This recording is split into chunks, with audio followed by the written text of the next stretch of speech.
The Johnson Wax Program.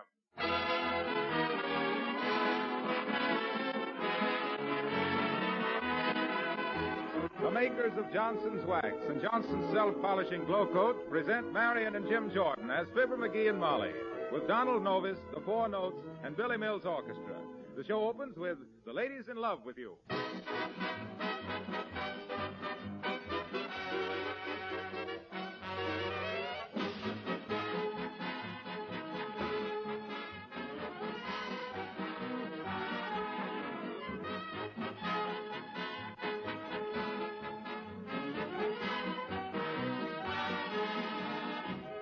A few weeks ago, we announced a sensational new labor-saving product, a double-action cleaner and wax polish for automobiles called Johnson's Car-Nu, C-A-R-N-U. Since then, unsolicited letters have been pouring in from listeners everywhere who say that Johnson's Car-Nu is even easier to use, gives more wonderful results than they believed possible. Some of these comments are from women who wax polish their own cars without help. Now, if you want your car to take on a brilliant, gleaming polish, if you want the finish to look as bright as it did the day it was new, then get a can of Johnson's Car-Nu at once. Remember, this is a double-action cleaner. It cleans and wax polishes your car in one simple, easy operation. The liquid is easily and quickly applied. It dries almost immediately to a white powder. Wipe off the powder, and off goes the old dirty film. Streaks and stains disappear like magic. Your car shines like a mirror without any hard rubbing. Why, the whole job can be done in an hour. Johnson's Car-Nu is for sale at filling stations, auto supply stores, garages, and at your regular wax dealers. Try it, and you'll agree that your car looks like new when you use Car-Nu.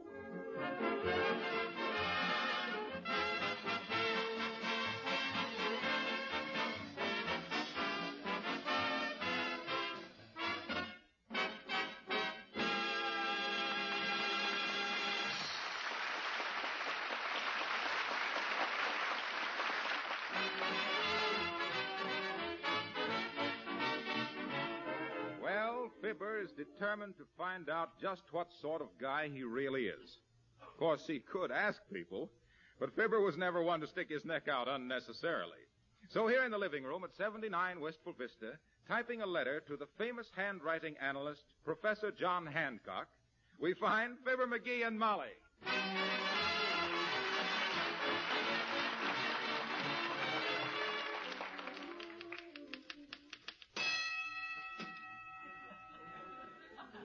That's an awful loud bell on that typewriter, dearie. Yeah. It used to belong to a sports writer. He used it at prize fights. I'm enclosing a coin in lieu of the 25 cents in stamps. Hey, Molly, how do you spell Lou? Lou who? Not Lou anybody. I mean Lou, as in lieu of. Oh, that. L-O-O, McGee. Oh. Well, that's what I got. Funny how you can spell a word correct and it still don't look right. Yeah. Awaiting your immediate reply, I am yours truly, Fibber McGee.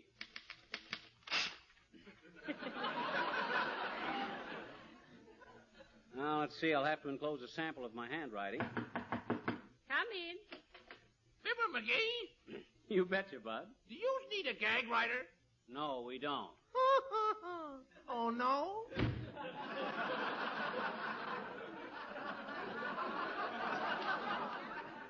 You think he got us confused with somebody else, Molly? No, I think we got him confused with us.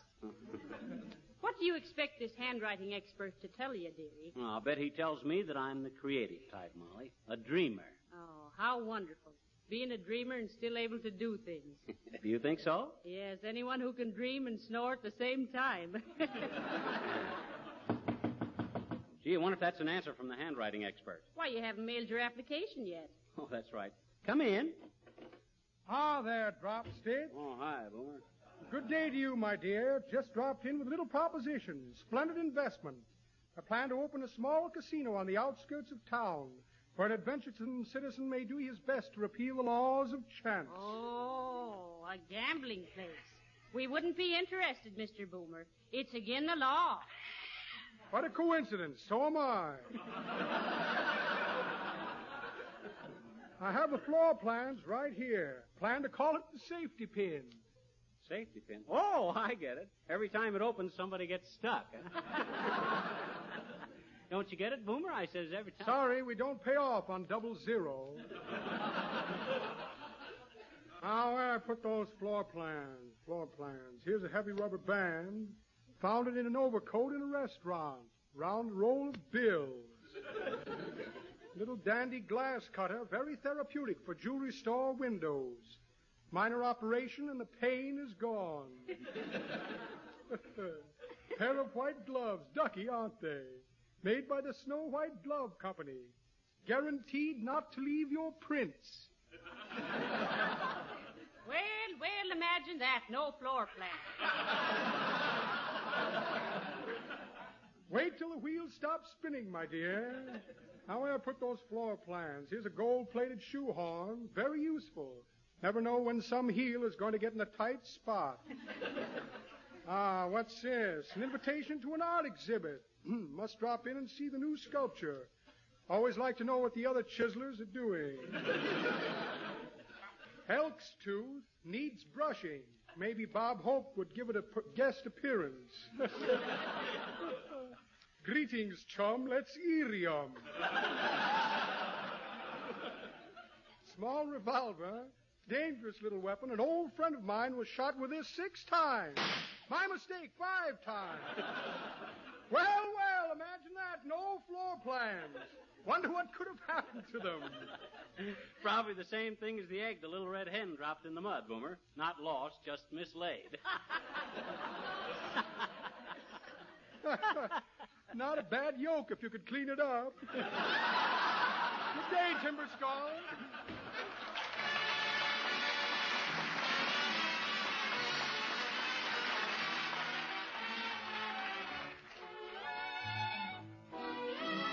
A new moon and an old serenade.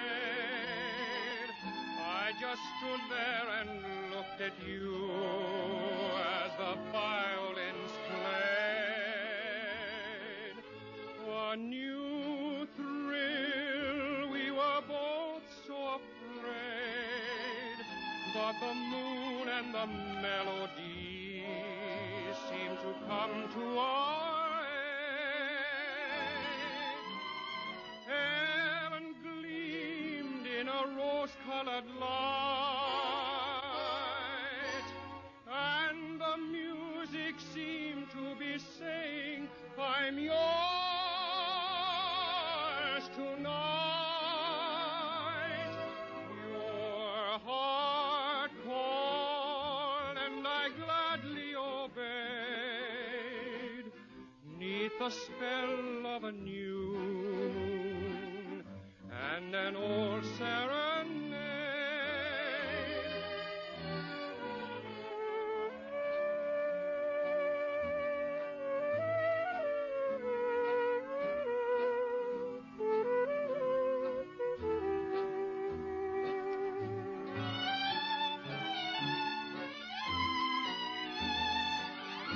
Your heart called, and I gladly obeyed,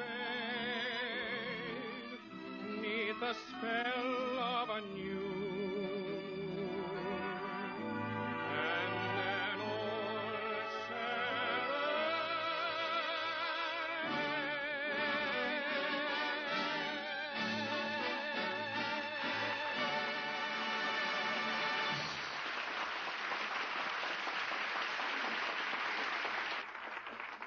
Folks, that was Donald Nova singing A New Moon and an Old Serenade. And Don, as one creative artist to another, I can't speak too highly of your rendition. Well, thanks, Fibber. What have you created lately? Oh, he's creating an imaginary character of himself, Mr. Novus. He just mailed a letter to have his handwriting analyzed. Yeah, you see, Don, I just want to verify everybody's opinion of me as being the artistic type. Oh. You know, sensitive and emotional and anesthetic. Stuff like that. Personally, I think it's a very valuable thing to get acquainted with yourself.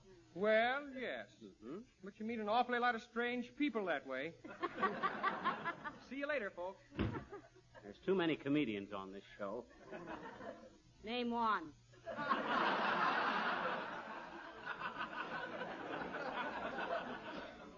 I get any more ribs tonight, I'm going to open a barbecue joint. Shucks, just because a guy wants to improve himself. Come in. Oh, how do you do, Mrs. Uppington? Oh, how do you do, Mrs. McGee? And Mr. McGee? Hi, Uppy. I just stopped in to inquire to know if you know who is the best interior decorator in town. Interior decorator? Yes, you see, I'm having my house done completely over. I want everything done in modern. You're doing what? No. She means modern, dearie. You know, the kind of furniture that looks like it was designed by an acrobat and built by a geometry teacher. Oh, but my dear, it is so effective. And my house does need decorating badly.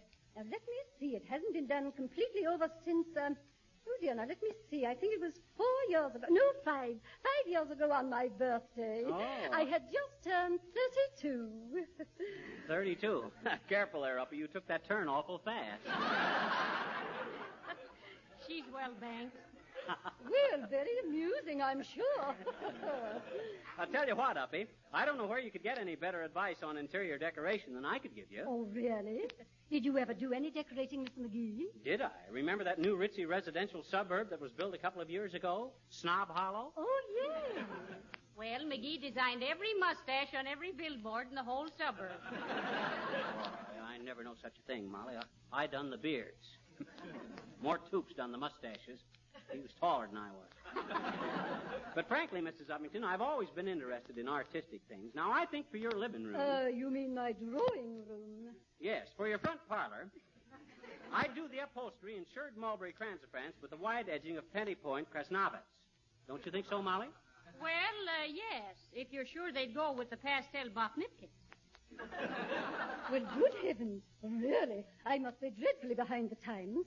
What on earth is a Botnipkin? Oh, that's the latest thing in Davensquaddles, Uppy. But you can only use them in a room that has a large planet tray completely around the crevicite. Oh, my, I'm so glad to hear that. Perhaps I'm just a silly girl, but if Botnipkins are the things, I shall insist on Botnipkins. Well, I'll always be glad to help you, Uppy. That's characteristic of me. An artistic streak with the strain of the... Just make it a strain, dearie. Well, I certainly will appreciate it so much. And, oh, Mr. McGee, I do admire your artistic restraint. Restraint? Yes. I see you've restrained yourself from doing anything artistic with this house. Oh, dear, perhaps you found the Botnipkins too plentiful for the Krieg dwarf of your particular upper stratohoot. Well, thank you so much. Goodbye.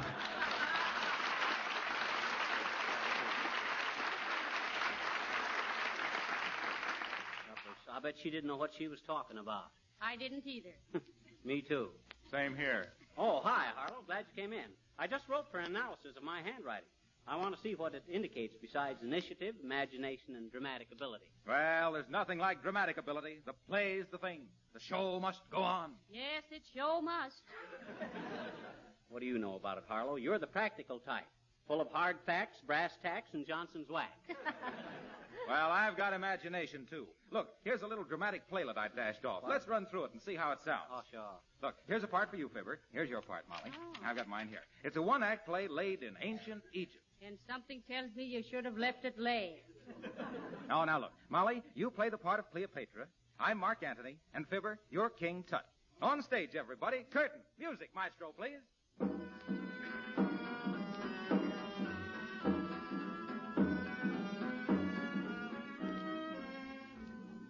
Ah, there, Mark Antony. Sit thee doon.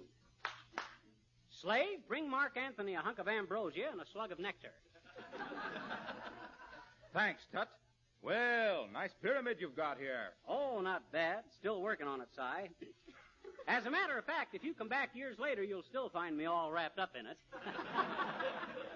I hope you got the flowers I sent you for Mummy's Day.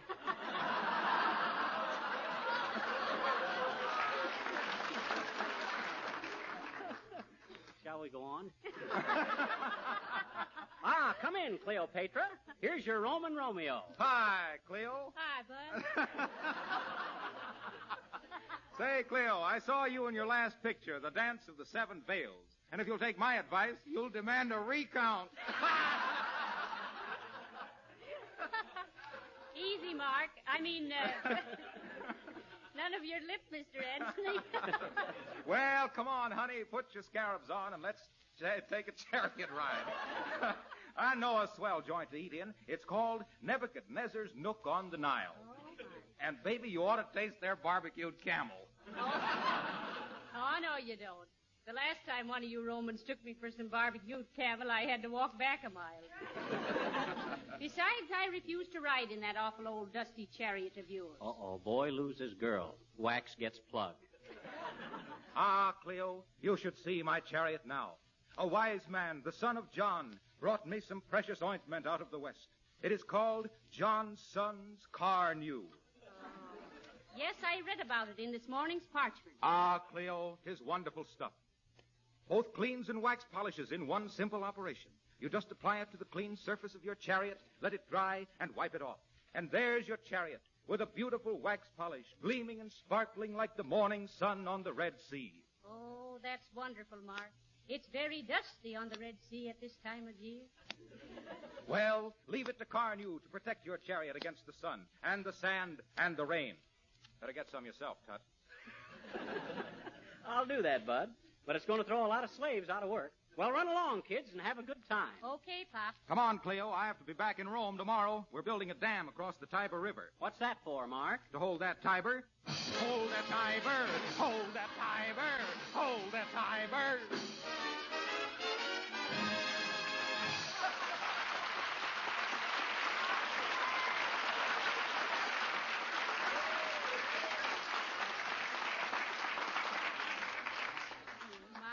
Wasn't that realistic, dearie? Too. Excuse me while I dump the sand out of my sandals. Oh, it wasn't bad, but that plot wasn't consistent. If Anthony had used Carnew, you'd never have met him. Why not? Well, after you use that stuff on your chariot, there's never a mark on it. Oh, my.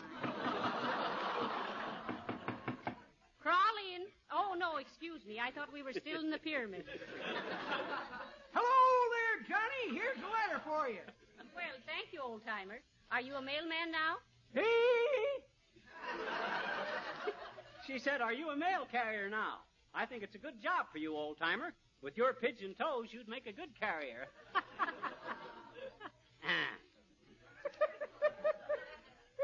That's pretty good, Johnny. But that ain't the way I heard it.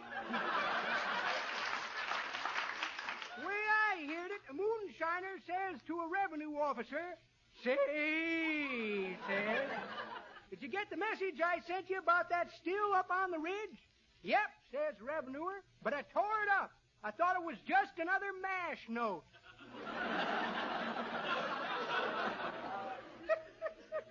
I know that mountain country pretty well, Johnny. Been up there collecting jokes on the trail of the Lonesome Pond.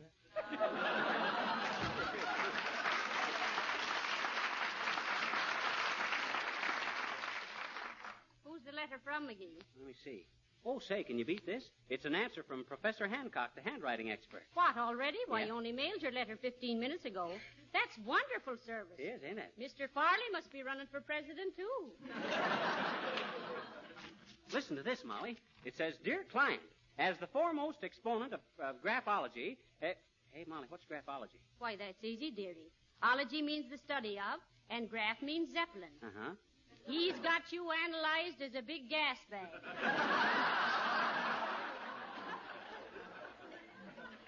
Well, can you imagine this, Molly? I was all wrong. What? I ain't artistic. He says I'm the muscular, athletic type. He says I got the same handwriting as all the great wrestlers. Strangler Lewis, Stanislaus Zabisco, and Man Mountain Dean. Huh. Well, you can't make a mountain out of a molehill. I got half a mind to get back in training right away and make some big dough, Molly. What do you mean? Sure, make some big dough. Come on, get your hat, Molly. Oh. We're going down to the athletic club. What? One side, everybody. Here comes Mauler McGee. Oh, gee.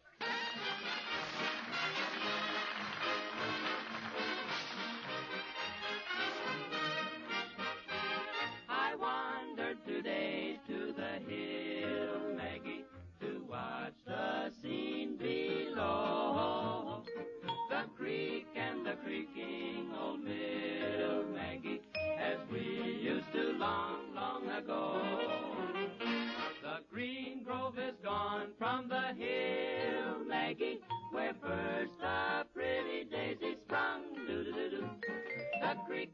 old mill is still, Maggie, since you and I were young.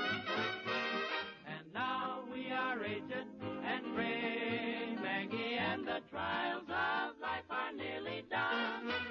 Let us sing of the days that are gone, Maggie, when you and I were young.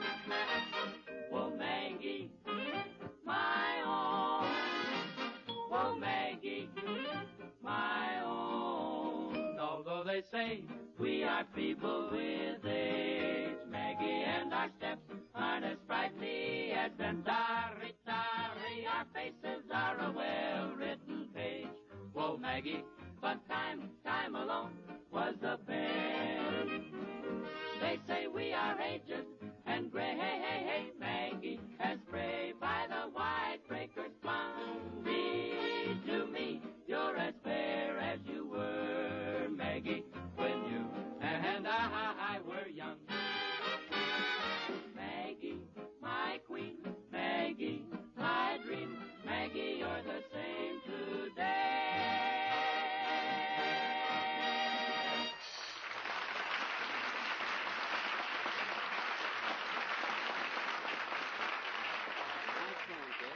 Folks, that was the four notes singing when you and I were strong, or when you and I were young, Maggie. Guess I got muscles on the brain tonight, Molly. Well, they'll never get any exercise there. I wonder if $5,000 is too much to ask for my first bout. If I can get about... Oh, here's the athletic club, Molly. Come on in.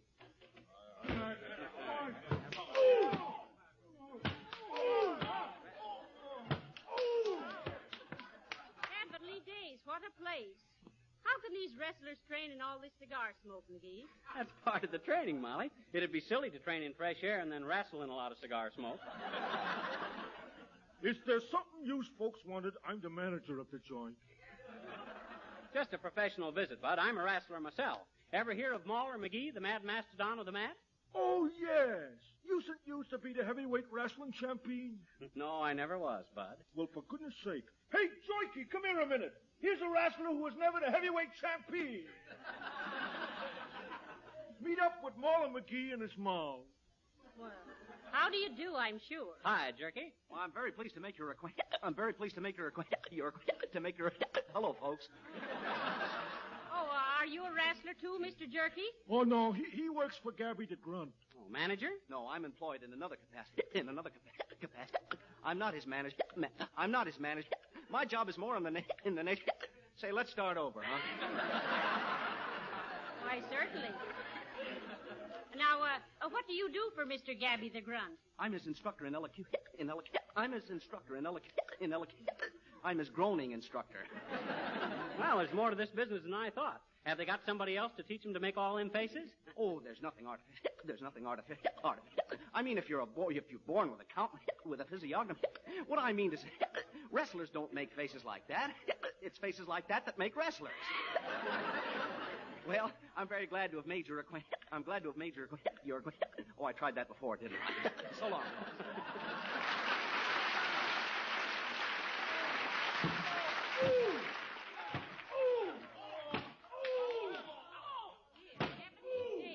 Look at those big bruisers, McGee. Do they have to play so rough? Oh, we get used to it, Molly. Oh, look, McGee, what's that little girl doing in a place like this? It's me. Oh, hello there, little girl. Hi, pal. Well, ain't you kind of young to be hanging around a place like this? Why? Why, you ought to be home in bed. I bet you hadn't, I bet you. Oh, yes, you had. Why, certainly, this is no place for little girls. No, I think we better report this to the juvenile authorities. Gee, I bet you're just the man me papa was talking about, I bet you. Huh? Who is your papa? Just a gorilla. Oh. And he's one of the best guys in the racket, too, I bet you. Oh, he is, huh?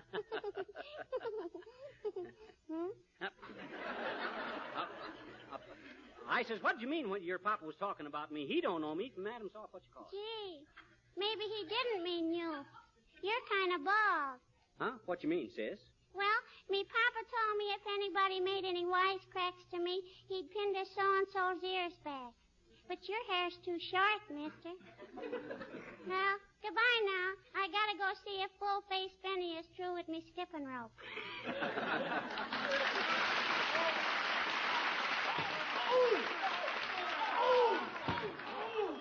Look at them mugs trying to wrestle, will you? Well, I could lick any two of them if I was blindfolded and had arthritis.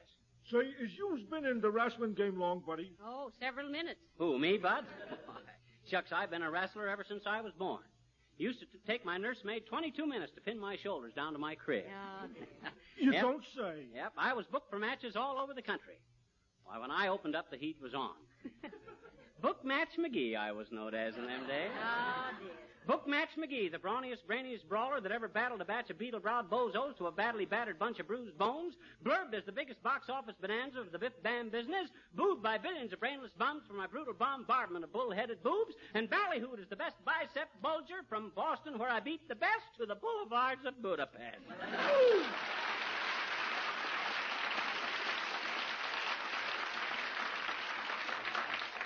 Say, I think you's just the guy we've been looking for. Gabby the Grunt's been looking for a guy to work out with. Oh, he has he? Well, let me in there with that guy. I'll show him some new twists. Here, hold my coat, Molly. Oh, now, wait a minute, McGee. After all, you know... McGee! Go on, lady. Let him have his fun. Hey, look at the midget.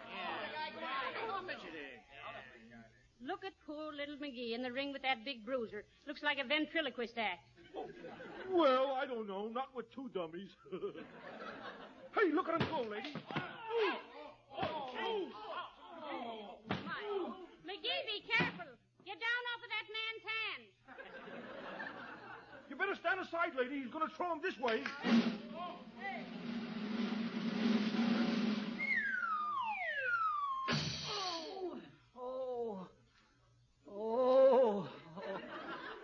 Oh, my analysis. Are you hurt, dearie? Oh.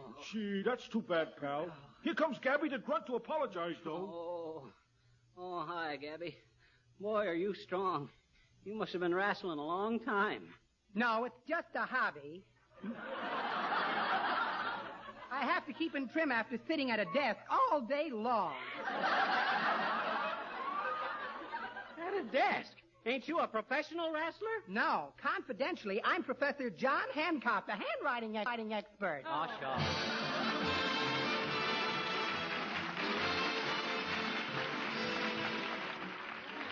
In the summer months, the wise woman plans her work so she can have more time to be out of doors enjoying herself, more time to spend with her family.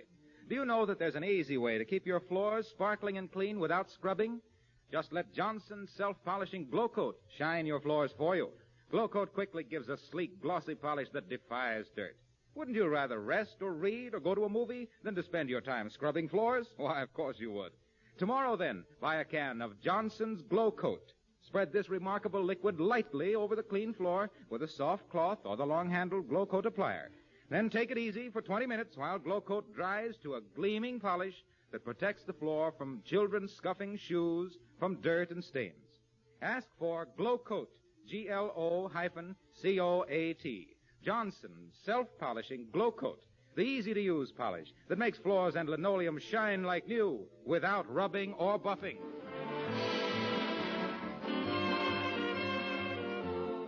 Oh, hey, Molly, put another pillow under my back. Oh, all right, dearie. Better let me take your specs, too. Oh, what's the matter? They broke? No, I'll put them away until your ears straighten out again. Oh. Good night. Good night, all.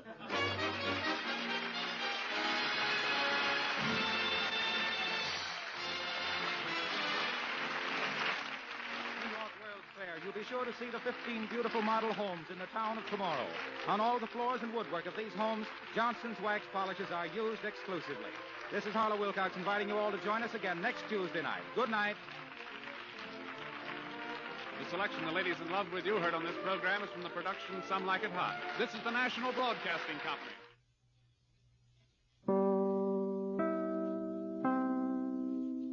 Johnson Wax Program.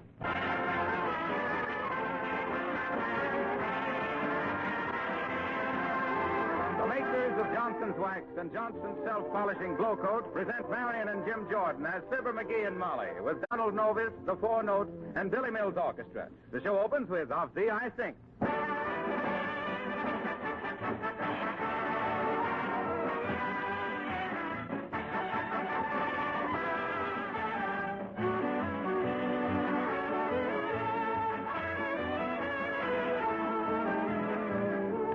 Calling all car owners. It's very important to you that you know about Johnson's new double-action cleaner and wax polish for automobiles, Johnson's Carnu, C-A-R-N-U. Now, why is it important? Because Johnson's Carnu takes the work out of polishing automobiles, just as Johnson's self-polishing Glow Coat has taken the work out of polishing floors. Carnu does two things at once, both cleans and wax polishes your car in one easy operation. In the past, most people dreaded the job of cleaning and polishing their own cars. It was hard work, took a long time. Now, with the introduction of Johnson's Carnu, the time has been cut in half. Why, even the women are finding it easy with Carnu to give their cars a dazzling wax sheen. This remarkable double-action liquid polish dries quickly to a white powder. Wipe off the powder, and behold your car shining like a mirror. All the ugly film and stains have quickly vanished without hard rubbing. Why, your family will be amazed at the wonderful change that has come over the car in only an hour's time. Get a can of Johnson's Carnu before another day goes by. It's for sale at filling stations, auto supply stores, garages, and at your regular wax dealers. Try Carnu on your own car, and then you'll understand why this new double-action cleaner and wax polish is creating a sensation. And you'll say with thousands of other motorists, your car looks like new when you use Carnu.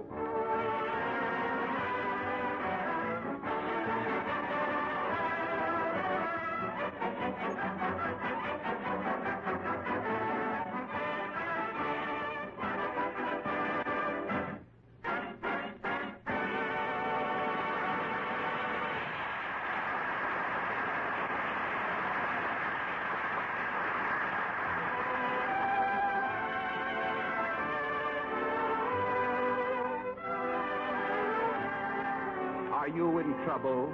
Does your girl wear an off-the-face hat when she should be wearing a catcher's mask? Do your beaten biscuits take a beating? Are you in the doghouse with no flea powder? Then all you need is a sympathetic ear and expert advice. Just write or visit Aunt Molly and Uncle Fibber, editors of the Advice to the World-Weary column of the Wistful Vista Gazette. What was that? A fanfare. How many fans have we got? Oh, several. Well, that's fair. And here, seated at opposite sides of a big desk in the sitting room of the Wistful Vista Gazette, we find a great pair to draw to, those two muddle mediators, Fibber McGee and Molly.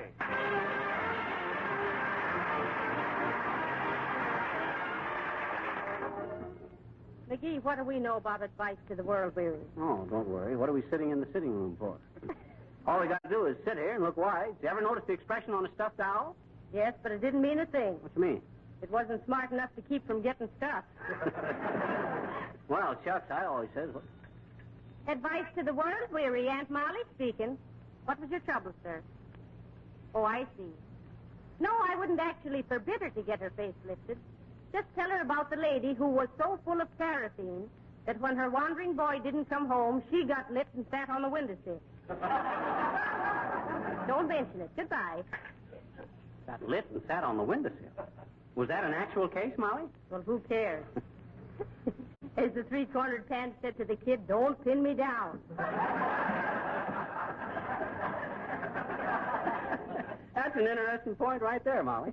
How can you expect a peaceful life when you get mixed up in a triangle the first time you get dressed? Say, buddy, the advertising manager is worried. He says all the dames is wearing trousers and they can't sell any dresses. Why, of course they can't, Bud. This is the slack season. Oh, I'm sorry. Well, that reminds me, Molly. Buzz for the stenographer, will you? That second button there. Heavenly days, you call that a buzzer? No, but it's more efficient. This gal used to work in a hash joint with curb service. Well, what kind of a darn fool idea have you got now? Listen, sis, a little more respect when you speak to me. Yes, sir. What kind of a darn fool idea have you got now, sir? That's better. Oh, much better. Do you always smoke in the office, dearie? Yeah. My folks object to my smoking at home. Stand up, will you, Chief? I want to strike a match on your pants. Huh? Oh, sure. Ow, not so hard. Say, listen, sis, I'm drawing a map for my business column showing the shipping centers of the world, and I need some more ink. More ink? Why, you've got 8 different kinds right there in front of you. I know, but I'm ready to put in Bombay, and I ain't got any India ink. Oh. Oh, there. Run out and get some, will you, sis? Okay, Chief. Say, can I have tomorrow off? What for? We're giving my sister a shower. Oh, is she getting married? No, she just needs a bath. Well, I predict great things for that girl, and none of them good. Just the same, Molly, that's what makes this job interesting. Meeting all kinds of people and hearing all their troubles. Well, it's no novelty to me. Bringing me troubles is like telling Earl Sandy if he's a good boy, he can ride on the pony. Just the same, it's a great business. Just think of the modern newspaper, Molly. Huge forests chopped down to make the paper, millions of bucks worth of mechanical devices, pictures flashed across the ocean, 20 pages of current history of the world rushed to your door by swift messenger. Yes, go on. 10 hours later, you find it wrapped around the garbage. Good day. Are you Aunt Molly and Uncle Fibber who advise people in all sorts of problems? You betcha, Bud. What seems to be the matter, sir? You see before you a very desperate man. Oh, dear. Oh, well, take it easy, Bud. Remember the old saying, when you get to the end of your rope, throw it away and light another one. What's on your mind, Bud? I am J. Bumble Busby, owner of the largest apiary in the state.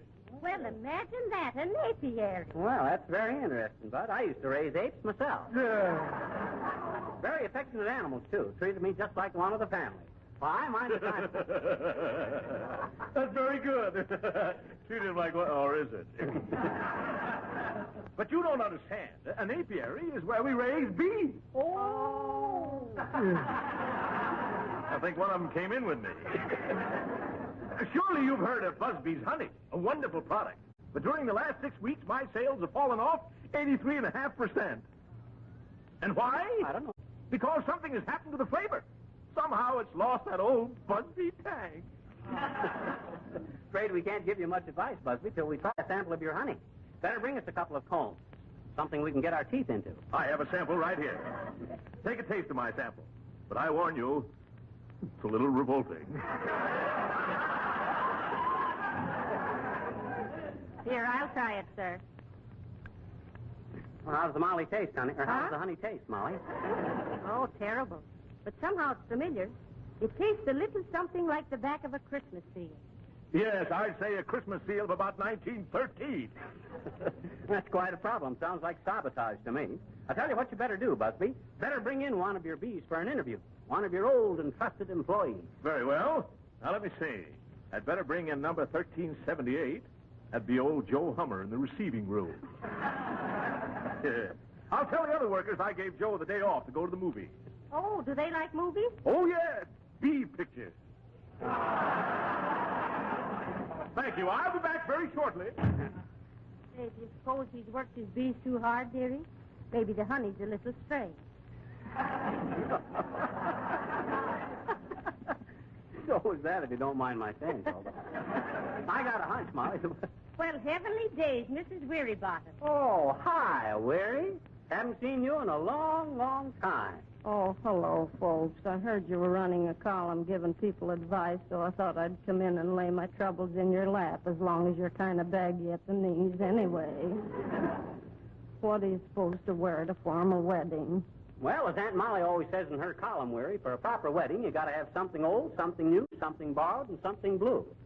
Well, I guess that explains it then, because when my sister saw her future husband in his morning coat, she said that coat is certainly old, but the way you wear it is something new, so he borrowed something like $50 in blue.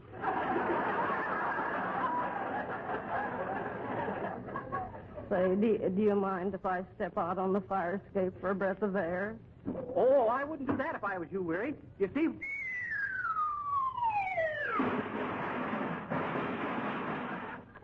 Well, what did you start to tell her, McGee? Oh, nothing much. Just that there ain't any fire escape outside that window.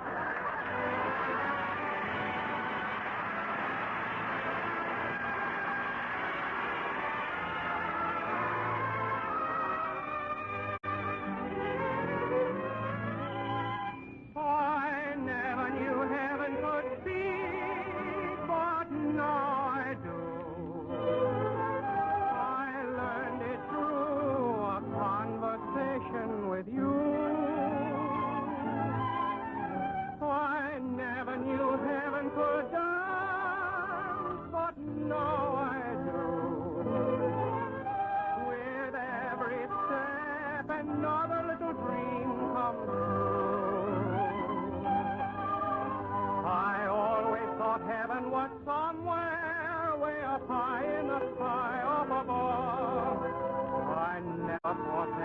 but someone like you for me to love. I never thought heaven could hold such tender charms. I never thought heaven could be here in my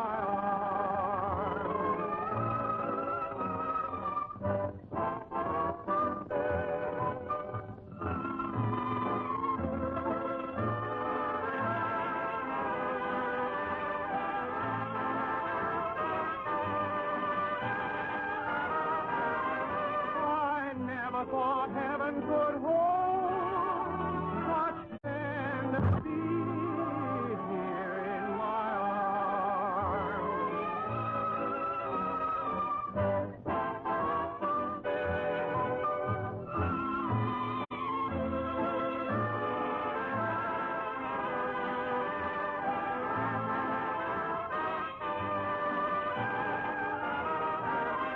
I never thought heaven could hold such tender charms. I never thought heaven could be here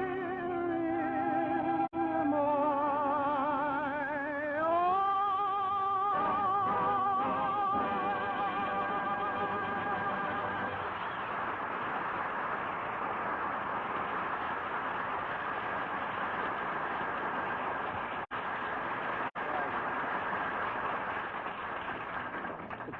Folks, that was Donald Novus, our car new Caruso, singing I Never Knew Heaven Could Speak. Oh, and it was beautiful, Mr. Novus. I think I'll write you up in my column. Gee, that'll be swell. And maybe if I studied dramatics, I could get more lines to read on this show. Well, I don't see why not. I'll be glad if you did, Don. Give me a chance to relax. I'm just a bundle of nerves working as hard as I do. Well, why don't you learn to play, Rummy? You better try that again, Mr. Novus. Why don't you learn to play Rummy? I ain't got time. It keeps me busy watching you shuffle the dialogue. Oh, I'm sorry. The trouble with him is he doesn't seem to recognize punctuation. No, but punctuation seems to recognize him. Every time he walks into a sentence, all the commas start wagging their tails. I got to figure out what's the matter with the flavor of this honey, Molly. Say, maybe we could ask Mr. Wilcox. He's an expert on wax. Oh, but this is beeswax. All he knows is Jay's wax. Don't you get it, Molly? I say. Ain't funny, McGee. Oh. The best I could do till the door opens. Say, Aunt Molly, am I in time to make the next edition? With what, Mr. Wilcox? Well, I want you to print a love letter in your column. What's the matter, Harlow? One of your old flames give you the hot foot? No, and I wouldn't ask you to print it if it didn't apply to a lot of people besides me. Oh, well, what did you want us to say, Mr. Wilcox? Well, something like this. Dear Liz, I'm terribly sorry about last night. When those hoodlums on the street corner started making wisecracks about you, I was just as angry as you were. But, Liz, dear, they were right. Why, that's a fine way to talk. Quiet, McGee. Oh, okay. Go on, Mr. Wilcox. Well, after I'd taken you home, Liz, I realized I was a little ashamed of you myself. You did look dowdy. That old coat of yours looked like it had never been cleaned. But everything's all right now, Liz. I got some Johnson's Car New. That marvelous new preparation that cleans and polishes at the same time. Try it tonight, Liz, after you've had your bath. Rub it all over you. Heavenly days. And wipe it off with a soft cloth. And, baby, will you look gorgeous. It's wonderful stuff, Liz, but the best is none too good for a beautiful chassis like yours. Oh, sure. Now, let the boys on the corner crack wise. We'll show them what we Liz. Off with the old love. On with the Car New. Just sign that H.W., Aunt Molly. Well, now, I don't know, Mr. Wilcox. That's a pretty bold way to write to a girl in a newspaper column. Who is this girl, Liz, Harlow? As if we didn't know. Oh. It isn't a girl, it's my old second-hand Lizzie. And is she going to be beautiful tonight? Coming, Liz. So long, folks.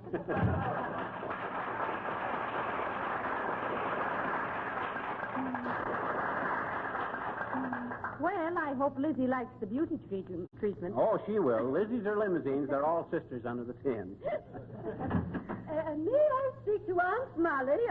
Oh, how do you do, Mrs. McGee? And Mr. McGee. Oh, how do you do, Mrs. Uppington? Hi, Uppy. Well, good heavens, do tell me that you're Aunt Molly and Uncle Fibber. Yes, I are. I mean, we certainly am. Well, that's splendid. Then possibly you can assist me. I wish to enter a complaint and to cancel my subscription. Oh, well, we handle complaints, Uppy. What's the matter? I demand a retraction of the insult in last Sunday's society section. Retraction of what insult, Mrs. Uppington? Why, you printed a picture of my niece at her coming out party, and the caption underneath it said, Miss Brenda Uppington, the most beautiful dove of the season. Oh. That kind of tickled me. Them society gals are so snooty. I beg your pardon? What'd you do? Well, what did I do? Why, thank you. Thank you so much for your help. I hope I haven't been wasting your time, too. Goodbye.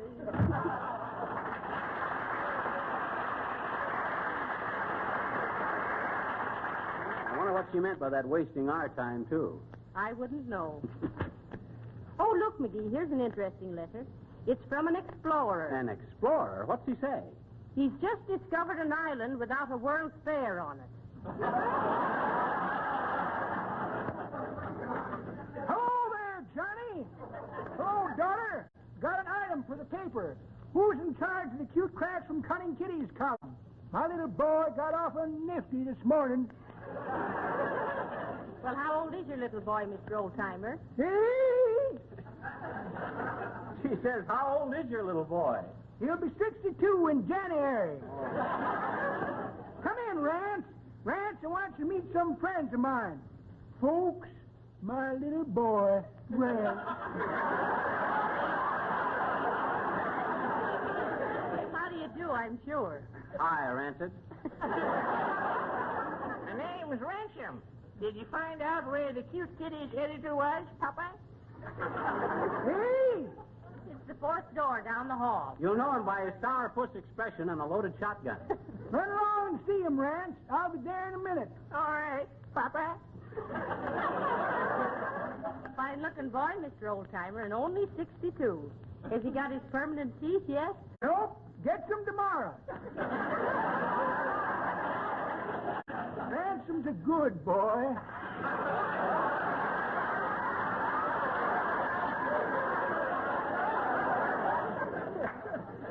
I'd like to see his little face light up when he goes for his first ride in a wheelchair. That's pretty good, Johnny. But that ain't the way. Hey, Rance, that ain't the way.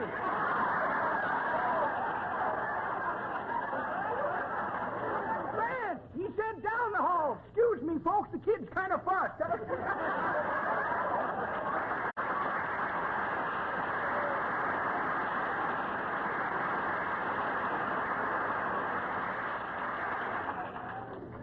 Well, the boy was certainly a block off the old splinter, wasn't he, McGee?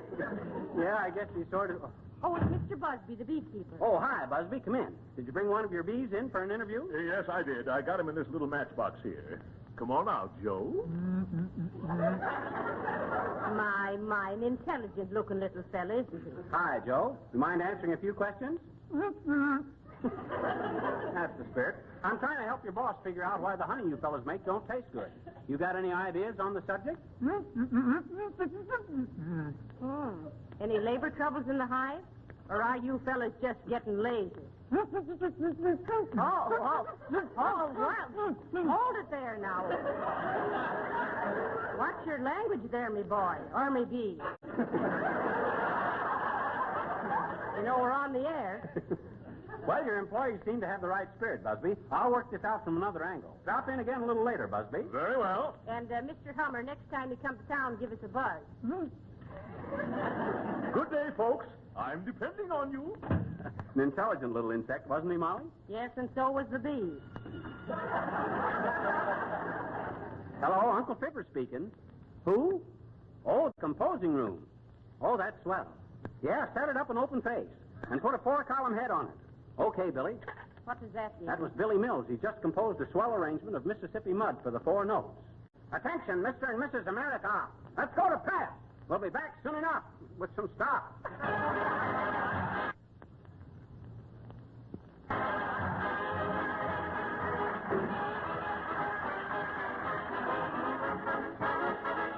When the sun goes down, the tide goes out.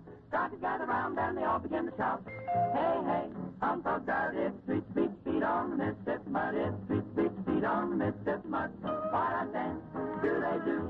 Lordy, how I'm telling you. They don't need no band. They keep time by clapping their hands. Just happy as a cow, chewing their cud when the doctor beats feet on the Mississippi mud. Lordy, how they play it. Goodness, how they sway it. Uncle Joe, Uncle Jim, how they found that mire with vigor and vim. Joy, that music thrills me. Boy, it nearly kills me. What a show when they go. Say they beat it up, beat it fast or slow. Sun goes down, tide goes out. Doctors gather around and they all begin to shout. Hey, hey, I'm so tired. It's street to beach, feet on the Mississippi mud. It's street to beach, feet on the Mississippi mud. What a dance do they do? Sorry how I'm telling you. They don't need no band. They can time by clapping their hands. Just happy as a cow, chewing on a cud when the doctor beats the feet upon the Mississippi mud. Sun goes down and the tide goes out and the doctors gather around and they all begin to shout. Whoa, hey, hey, hey, I'm so tired. It's street, beach, feet on the Mississippi mud. It's street, beach, feet on the Mississippi mud. What a dance do they do? Lordy, how I'm telling you, they don't need no band. Just happy as a cow, chewing on a cud when the doctor beats the feet on the Mississippi line.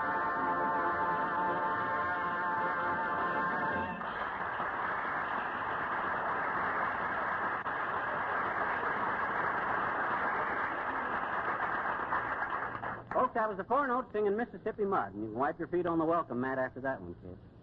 Say, Molly, I think I got it all figured out. What? What's the matter with Busby's honey? Hey, have we got a city map here? Well, there's one on the wall there, McGee, but I don't think it's very up to date. What's the matter with it? It shows 4 Indian teepees at 14th and Oak.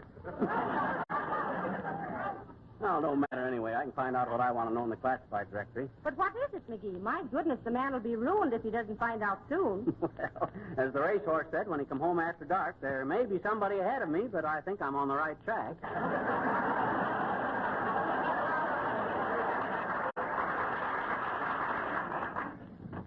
Ah, there, lowercase. Good day to you, my dear. Have a little personal item I'd like to run in your column concerning myself and a certain Abigail Uppington. What, Mrs. Uppington? None other, my dear, none other. Our engagement has been terminated. Our plans for the altar have been altered. And our turtle doves have turned turtle. Oh, yes. So, the engagement's off, eh, Boomer? Well, I'm glad to hear it. Oh, what was the matter, Mr. Boomer? Were you incompatible? Slightly, yes. Slightly incompatible. But only up to the point where we hated the sight of each other. Public best for all concerned. Certainly is best for Uppy, Boomer. I warned her you were a rattlesnake, so you better get your diamond back. Wow. Careful there, single feature. You're trifling with the temper of a broken-hearted man. Just print this little item, and I shall withdraw from the community and seek solace in some distant wilderness. McGee, do you detect the delicate fragrance of banana oil? Place reach with it. Well, give me the item, Boomer, and I'll be glad to print it. Ah, yes, the item. Have it right here somewhere. I'll put that item. Item, diddum, dullum, item. Here's a postcard from the hostess of a party I attended recently. Said all the guests considered me quite a card. But doesn't that say cash? Bad light in here. Come on, Boomer, give us the item. We're awfully busy today. Fired by Cuthbert. Coming right up. Let me see where I put that item. There's the sheriff's badge. Took it off a sleeping deputy in Wyoming. Ah, yes, it was all quiet on his western front. Well, what's this? An invitation to share a rabbit dinner with an old friend. Must send my regrets. I'm in no mood to split hairs. Beautiful wristwatch I got from an intoxicated Italian. Odds budkins, was that Venetian blind?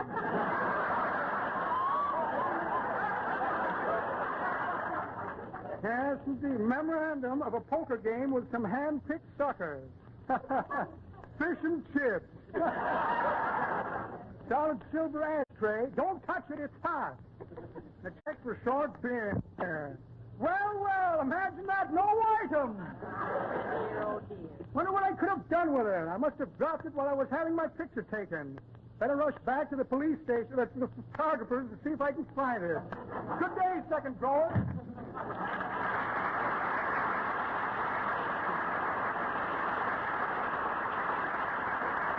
That guy's so two-faced he only has to shave every other day. Why, he's such a fake. Hey, Molly, I got it. You got what? I know what's the matter with the honey. You see where Busby's bee farm is located? Yeah. Well, don't you see? Oh, wait a minute, McGee. Here's Mr. Busby now. Oh, hi, Busby. You're just in time. I know what makes your honey taste so funny. My goodness, tell me quick. What is it? What is it? Can we do anything about it? Oh, it's very simple, Bud. All you got to do is move your bee farm to some other locality. What? Move my bee farm? Why, McGee? Why, remember what you said that honey tasted like, Molly? Like the back of a Christmas seal? Well, that's just what it was. What? Glue. Why? Where? What? I say, where would my bees get glue? Take a look at this map, Bud. Your bee farm is right next to an artificial flower factory. Oh!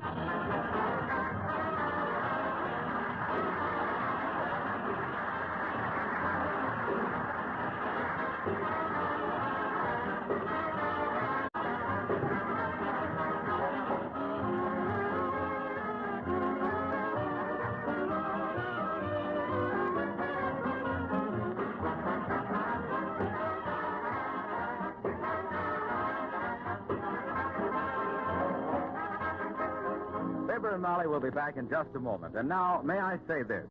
It's grand to be able to keep all the windows and doors open and let the summer breezes blow through the house. It's unfortunate, though, that these welcome breezes bring a lot of dust and dirt into your room. If you're wise, you'll protect every floor, your kitchen linoleum and your outdoor porch floors, too, with Johnson self-polishing Glow Coat.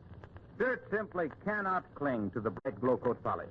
A few whisks with a dry duster, and your floors will be entirely free from dust. Glow Coat forms a protective shield that shuts out ugly stains, saves the floor surface from scuff marks and wear. Yes, when your floors are protected with a beautiful Glow Coat polish, you can forget all about hot, tiresome floor scrubbing. You'll keep cooler, you'll have more time for rest, and your home will be more attractive to your friends. Order Glow Coat tomorrow. GLO-COAT. Johnson self-polishing Glow Coat. The dependable polish that never streaks or smears. The easy-to-use polish that shines without rubbing or buffing.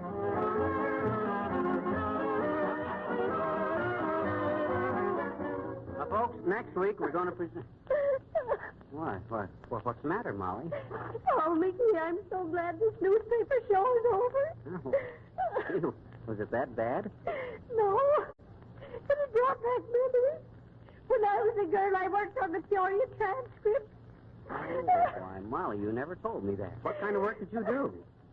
I was a sound assistant. Good night. Good night, all.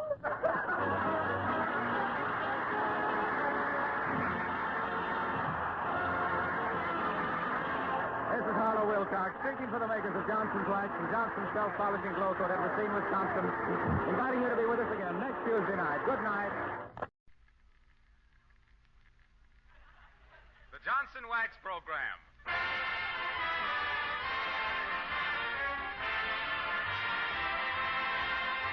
The makers of Johnson's Wax and Johnson's Self-Polishing Glow Coat present Marion and Jim Jordan as Fibber McGee and Molly, with Donald Novis, the Four Notes, and Billy Mills Orchestra.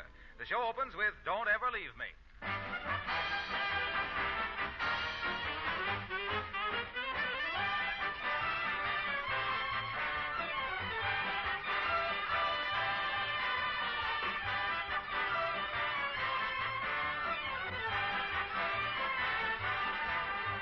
Car owners, attention. If you had a chance to trade a dirty, discolored automobile for a beautiful, shining car that your family would be proud to ride in, you'd make the trade in a hurry, wouldn't you? Well, do you know that if your car is now foggy, streaked, and neglected looking, you can, within an hour, change its appearance completely so that the finish will shine like a mirror? Now, all this is possible if you use Johnson's Car New, a remarkable new type auto polish that both cleans and wax polishes your car with one application. Johnson's Car New takes the work out of polishing automobiles just as Johnson's self-polishing Glow Coat has taken the work out of polishing floors. With Car New, the complete job takes less time and effort than was formerly required for the cleaning process alone. And the results are almost miraculous. Although Car New has been on the market only a few months, thousands of car owners will tell you that this double-action cleaner and wax polish is the easiest, most satisfactory product they have ever used. Women can wax polish their cars alone with this easy-to-apply liquid polish, which requires no hard rubbing. Car New dries quickly to a white powder. Wipe off the powder, and all the dirt and road film disappear. Your car takes on a dazzling brilliance that will make you exclaim, "Why, your car looks like new," when you use Car New. C-A-R-N-U. Johnson's Car New. Buy it where automobile supplies are sold or at your regular wax dealers.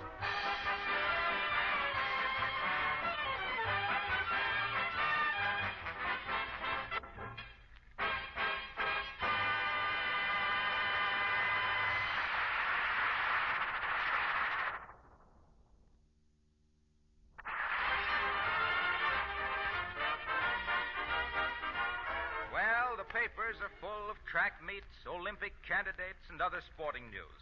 But Fibber is staying home with a little oral athletic event of his own, a jumping toothache. And here in the living room at 79 Wistful Vista, we find a derelict of dental devastation, soothed by a sympathetic spouse, Fibber McGee and Molly.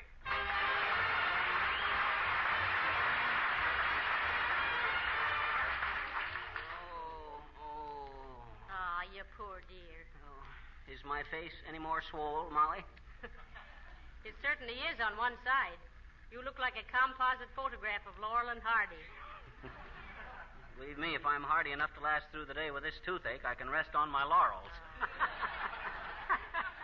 Ouch! Dad's rabbit, there it goes again. Now, look, McGee, you've either got to make up your mind to go to the dentist or do something else. Oh, okay. Okay, what? Let's do something else. Come in. Did somebody knock? No, but they're going to. This tooth has got me so sensitive, I anticipate things. You see? Come in. Mr. Benny? No, this is Tuesday. Oh, darn it, I must have overslept.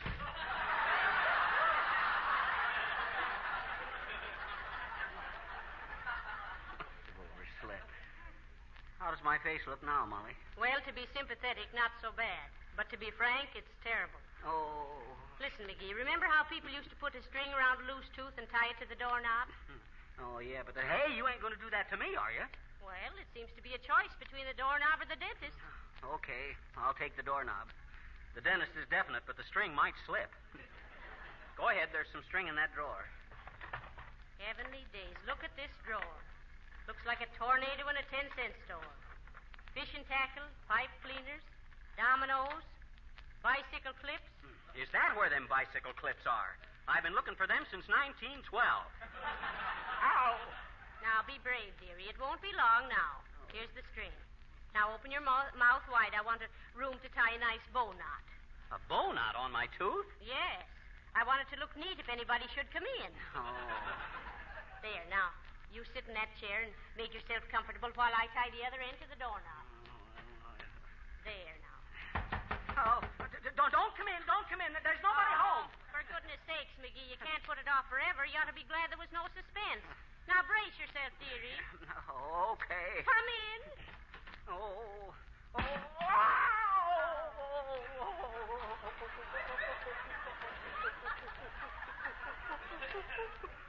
Is my tooth out, Molly? No, dearie. It pulled the knob off the door. What was it you wanted, sir? Would you be interested? I'm taking some script. I'm working my way through the universe. Do you need any magazine? Do you take time?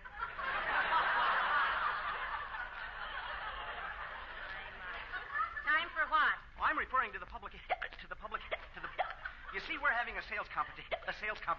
Well, how about Collier's? No, thanks, bud. I got a bad eye tooth and I can't read. Well, Well, just this week, we're featuring a combination. This offer is so spectacular. It's so spectacular. Say, excuse me, brother, but there's a piece of string hanging. There's a piece of string hanging.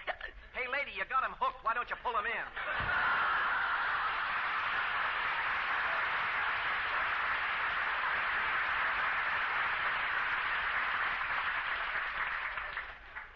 He's got a string on his own teeth with slip knots. Well, as long as the doorknob idea didn't work, McGee, you got to go to the dentist. Let's go down and see Dr. Gildersleeve. Oh, not that Gildersleeve. Why, he's a very good dentist.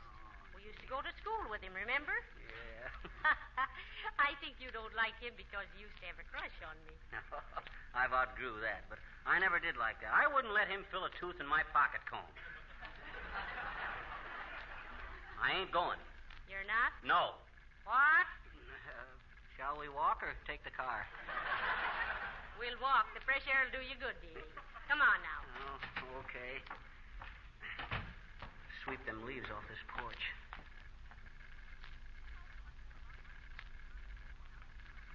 Pretty near there, Molly? Yes, dearie. Do you feel any better now? Oh, no. Every step I take, I get a sharp shooting pain in that tooth. Oh, heavenly days. Here, open your mouth, McGee. There, now, is that better? Oh, boy, I'll say it is. What'd you do? I took the string off. You've been dragging that doorknob for 2 blocks.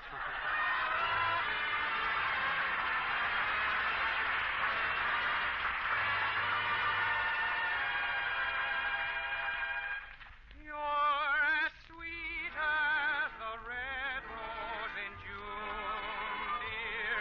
I love you, adore you, I do. Each night through Loveland we wander, sweetheart, telling love stories anew. Out of a blue sky a dark cloud came rolling, breaking my heart in two. Don't leave me alone, I love only you. You're the one rose that's left in my heart.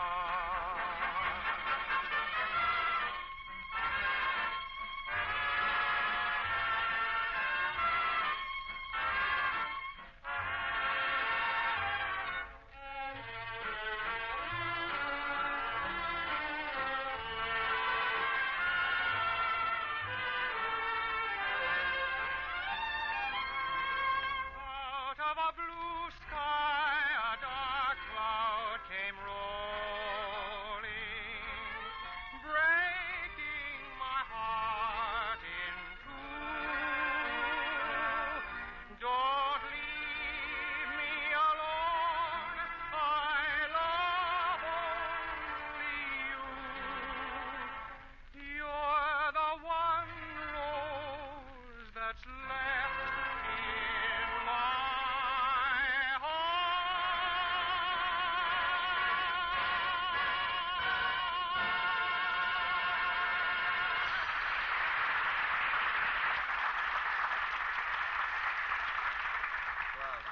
Folks, that was Donald Novus singing The One Rose. Beautiful song, too, Don. Didn't you think so, Molly? I certainly did, Mr. Novus. Well, thanks. But say, folks, did you ever hear how that song came to be written? The One Rose? No, I don't believe so, Don. How? Well, down in Tin Pan Alley, one composer got jealous of another composer and put a firecracker under his piano stool. Well, what happened? The One Rose. Well, see you later, folks. The One Rose. Well, after a bloomer like that. Ouch! There it goes again. Why, Mr. McGee, what seems to be the matter? Oh, how do you do, Mrs. Uppington? Oh, how do you do, Mrs. McGee? And Mr. McGee. Oh, hi, Uppy.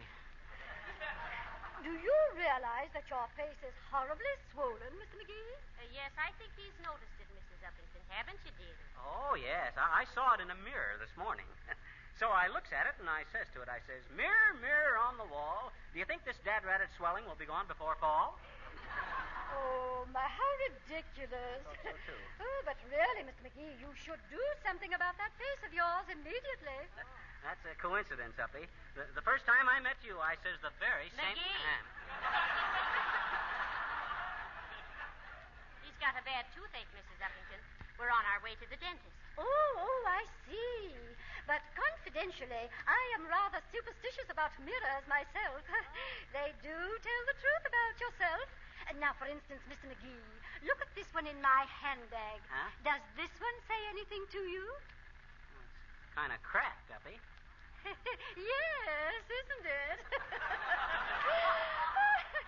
Well, so nice to have seen you again. Goodbye.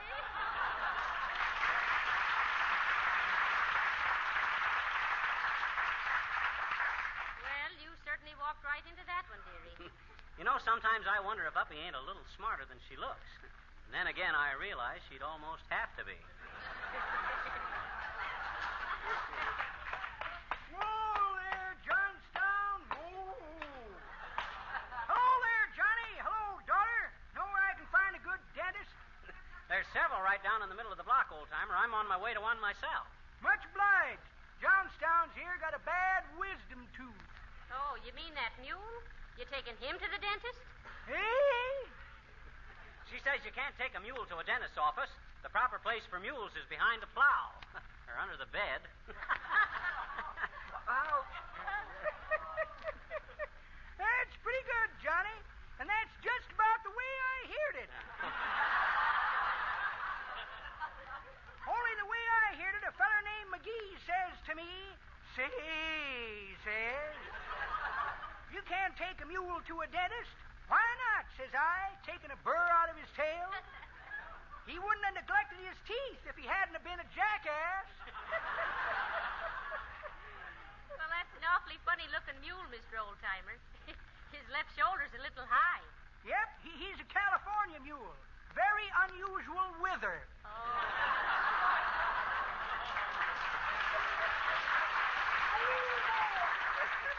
Come on, Johnstown.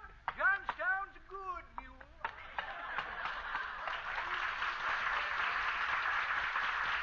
Silly business. Imagine that, taking a mule to a dentist. Oh, so I'm acting silly, am I? Oh, I didn't mean you. Say, do you mean me? Come on, McGee. Here's Dr. Gildersleeve's office. I hope he gets this over with quick. So do I. What's that magazine there, McGee? This one? Yeah. Leslie's Weekly of April 10th, 1911. Oh. Give me that one over there. Hello there, folks. Say, have I got great news for you? What is it, Mr. Wilcox? Has peace broken out in Europe? No, but listen. I was telling the dentist next door all about Carnew. You know that new Johnson auto polish that takes almost no effort to use? Oh, yes, we know, Harlow. We got the same sponsor, remember? What about it, Mr. Wilcox? Well, I was telling this dentist how Carnew would give his dingy old automobile a gorgeous, glittering salesroom appearance. How all he has to do is apply it to the clean surface and let it dry and wipe it off, and presto, his car looks so high-hat, he's afraid to drive under a viaduct. Oh, well, of course, being a dentist, he appreciated the value of a product like Carnew that would clean and polish in one operation. Ain't he wonderful, folks? We had to train him to do that without gestures so he wouldn't knock himself out. But, Mr. Wilcox, what's so unusual in telling a dentist about Johnson's Carnew? Why, don't you get it? It's the old story. Man bites dog. Patient gives dentist wax impression. Is that terrific or is that terrific?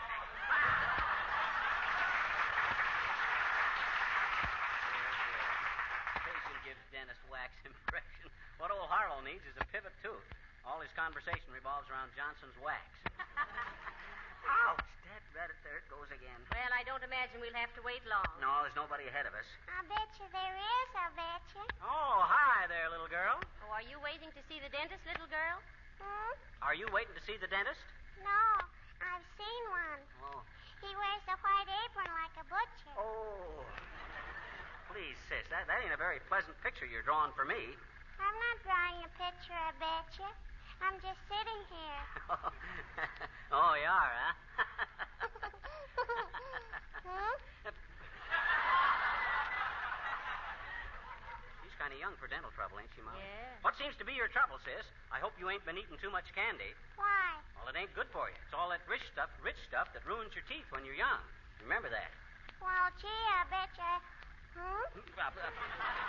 I says you better take good care of your teeth while you're little or you're liable to lose them premature. Don't you believe me? Definitely no. Dental decay is not necessarily and arbitrarily due to the consumption of foods high in caloric values, although undoubtedly there's a definite connection between dietary deficiencies and oral hygiene.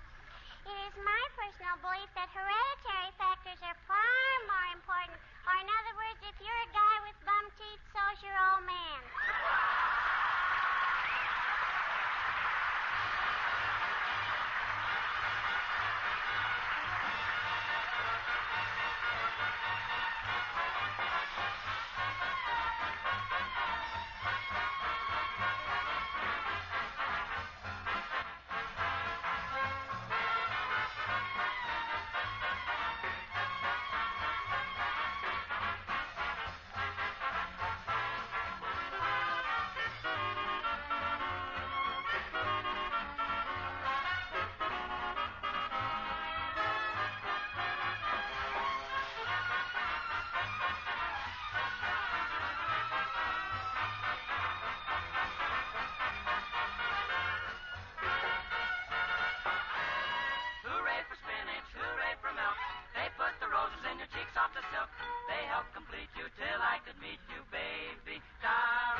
Singing Hooray for Spinach, garnished with a few hard-boiled eggs led by Billy Mills. Very commendable, kids. Hey, Molly, if Doc Gildersleeve don't call us pretty soon, I'm going to... Oh, there, Molly. Hello, McGee. Hi. Nice to see you. Step right in. Well, thank you, Doctor. McGee has a tooth that's bothering him, Doctor. Yes, bad-looking face there. Oh. Sit right in the chair here, McGee. Okay. Now lift your chin while I put this bib on you. Oh, I don't believe I could eat anything right now, Doc. Quiet, McGee. My, the doctor knows what he's doing. Take a good look at that tooth, Doctor. I think maybe it's ulcerated. Certainly, Molly, certainly. Which one is it, McGee? No! That's it, all right. Oh. Looks very bad, too. I'm afraid I'll have to give you gas. Oh, gas. Man bites dog again. Somebody gives McGee gas.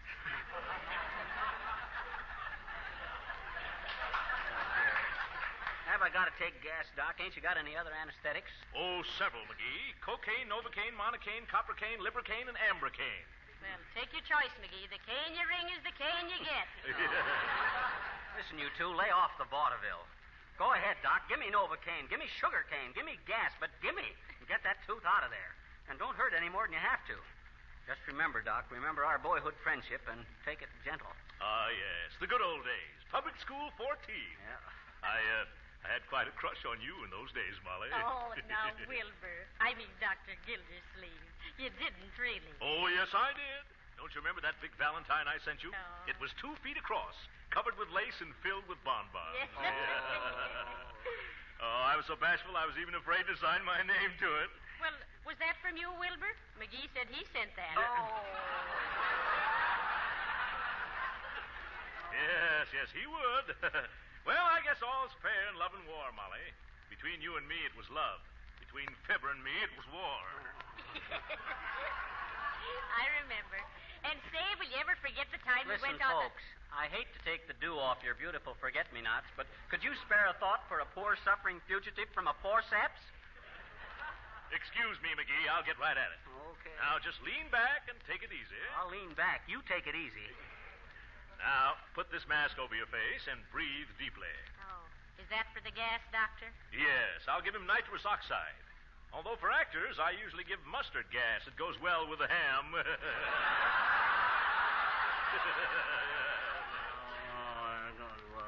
Quiet, McGee. Now, breathe deeply. I'll turn on the gas. Oh, will it hurt him, Doctor? Oh, he'll never know what's happening. You know, Molly, I often think of those old days in the little red schoolhouse. Do you remember Miss Faditch, our old school teacher? Oh, yeah. Oh, you mean the one that... Oh, listen, Doctor, listen. Gotta hurry. Don't want to be late for school. Yeah. He's dreaming. Oh. He heard us mention the old school days. People under gas are very impressionable. Wanna get there before old Faditch. Got a great trick I'm gonna play on Wilberforce Gildersleeve. Never know who done it either. Oh.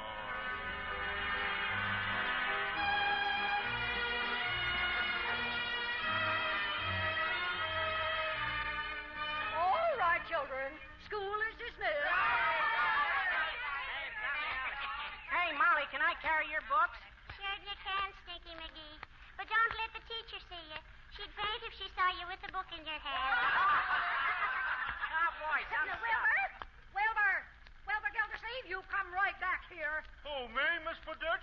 What for? You know very well what for, young man. You march right in here. Oh. Faith, and it looks like Wilbur's playing in hard luck now. Did you see the picture of Miss Faditch he was after drawing on the blackboard? Sure, Molly, but he's being a darn foolhardy for signing his own name to it, I'm thinking. Don't you, Stinky Puss? Hey, listen, kids. Listen, kids, I drew that picture myself and signed his name to it. Gee, I wish teacher hadn't kept him after school. She promised me I could polish all the desks. Faith, and you're always wanting to be polishing something, Harlow. Well, I like to polish things, gee. Hey, Stinky, what you got on? A badge. And what's the letter on it say now? Here, read it. 23 Skidoo.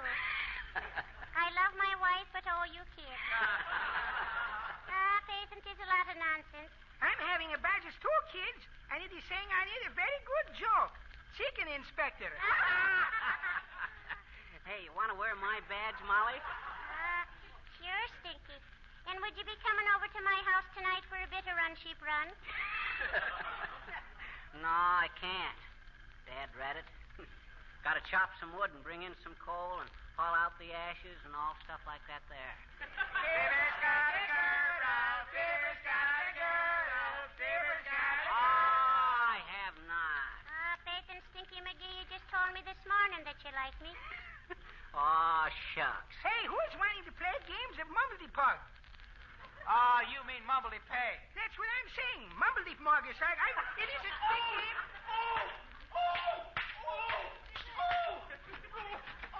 Now, let that be a lesson to you, Master Gildersleeve.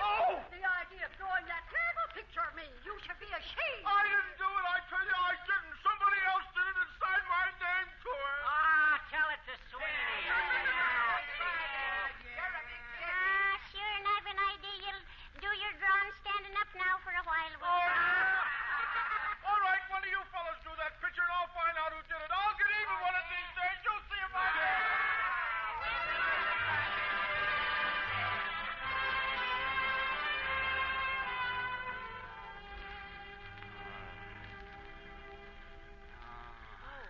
Look, Doctor, he's coming out of it. He must have been dreaming about something amusing. Look at him smile. Wilbur is a cry, baby. Wilbur is a cry. McGee, snap out of it, dearie. The doctor's all through now. All right, McGee. Sit up. Where? Oh, hi, Molly. Where am I? Well, don't you remember, dearie? In Dr. Gildersleeve's office. Little Wilbur Gildersleeve that we went to school with. Oh, yeah. How do you feel now, dearie? All right. By the way, McGee, you remember that picture you drew on the blackboard? That gag you pulled on me? Oh, yeah. Well, I just got even. Huh? I just pulled all your teeth. Why, you never know such a thing. Why, he did. Oh, sure.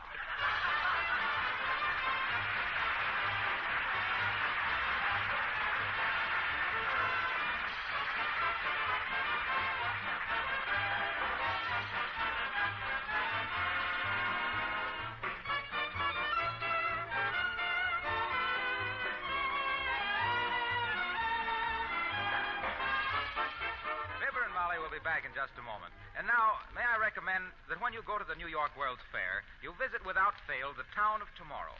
There you'll see the most delightful model homes you can imagine, every detail carried out to perfection.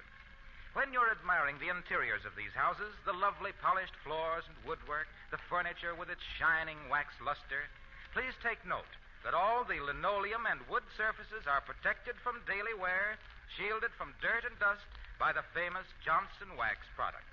Johnson's self-polishing glow coat, Johnson's paste and liquid wax, and Johnson's furniture polish are used exclusively in all of these model homes. These dependable polishes give greater charm to every room from front hall to kitchen. Thousands of World's Fair visitors leave the town of tomorrow determined that as soon as they get home, they will buy Johnson's Wax, Johnson's self-polishing glow coat, and Johnson's furniture wax to give new beauty and protection to the things in their own homes. Be sure you get the genuine Johnson Wax products for brighter luster, longer wear.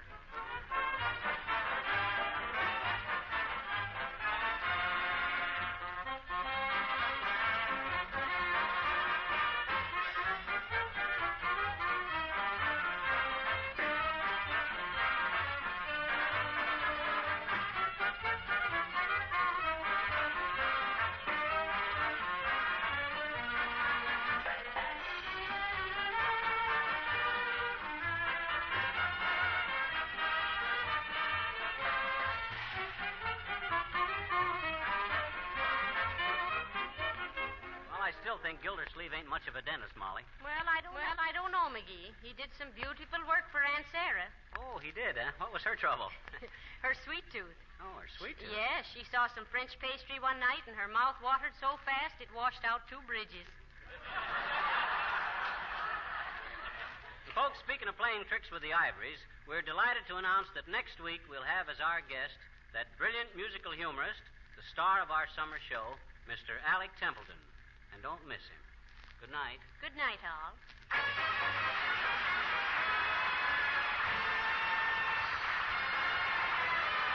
This is Marlowe Wilcox, speaking for the makers of Johnson's Wax and Johnson's Self-Polishing Glow Coat, Racine, Wisconsin, inviting you all to join us again next Tuesday night at the same time. Good night. Parade for Spinach is from Naughty But Nice, Hang Your Heart on a Hickory Limb from East Side of Heaven, and Don't Ever Leave Me is from Jerome Kern's Sweet Adeline. This is the National Broadcasting Company.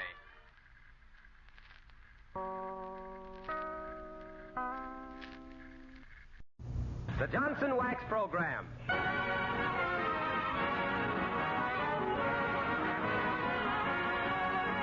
makers of Johnson's Wax and Johnson's Self-Polishing Glow Coat present Fibber McGee and Company with Jim Jordan as Fibber, Donald Novis, the Four Notes, our special guests Zazu Pitts and Billy Mills Orchestra. Our 200th show opens with You Do Something to Me.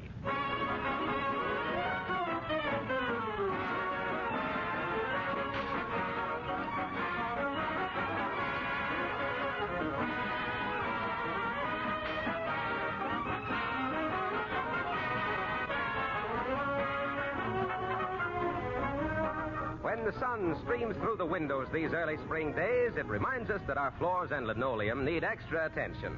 Fortunately, it's the easiest thing in the world to make floors sparkle and gleam like new with Johnson's Self-Polishing Glow Coat.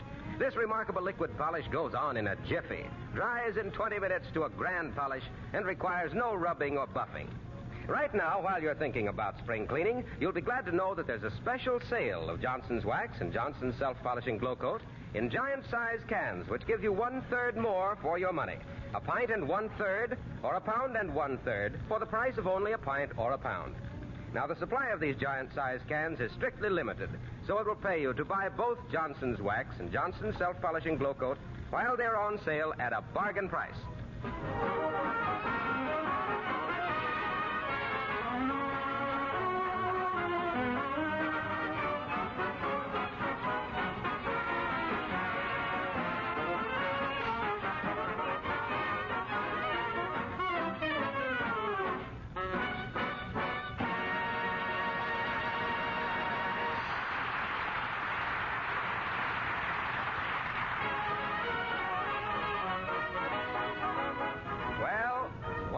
Central Vista's mail carriers is vacationing this week, and who do you suppose is taking his place?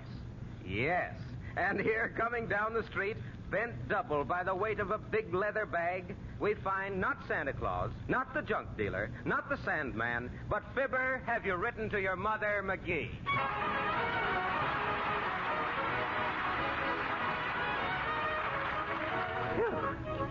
Boy, is this bag heavy. What this country needs is more illiterate people. Good morning, mailman. Have you a letter for me? What's your name, sis? You'll find it on the letter. Oh. Yeah, there was one, but I left it several doors down the street. What number? You'll find it on the house. Thank you. See now, number 726 Oak Street.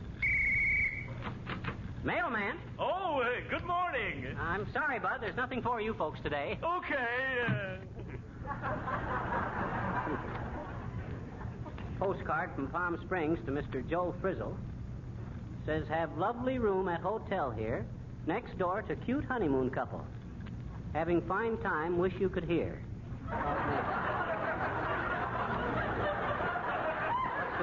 Oh, yes. Here's a letter for Angus McTavish at 923.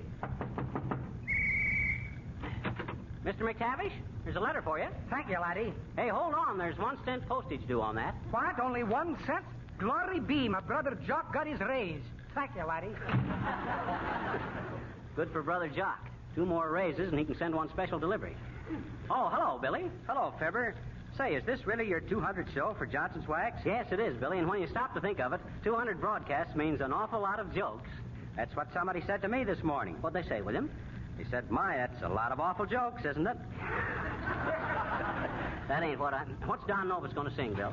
Heaven Can Wait. Incidentally, how do you like carrying mail? Well, it ain't heaven on the feet, if you know what I mean. My right foot is almost numb, and my left foot... Oh, dad drat it, there goes my other arch. You have Don sing, Billy, while I take this mailbag off and rest myself. Oh, wait a minute. There's a postcard for you from Austria. Must be from my old music teacher in Vienna. No, I read it, and it's from a guy named Wolfgang Mozart. He wants you to play his number, the magic flute. Mozart? Why, he died in 1791. Well, I suspected as much. I found this card in the dead letter office. Now, go ahead, Billy. Boys, tune up your harps for Heaven Can Wait. Take it, Donald.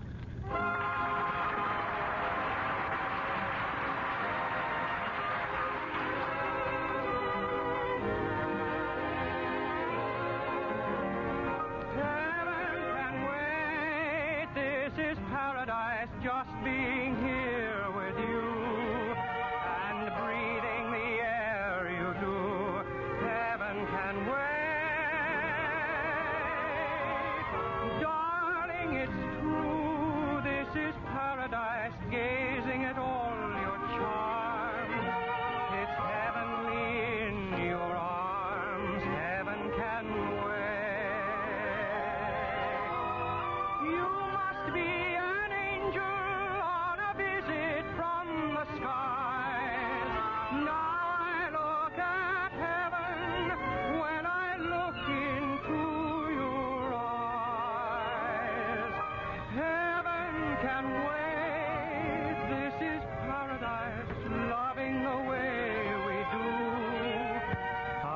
till I go there with you, heaven can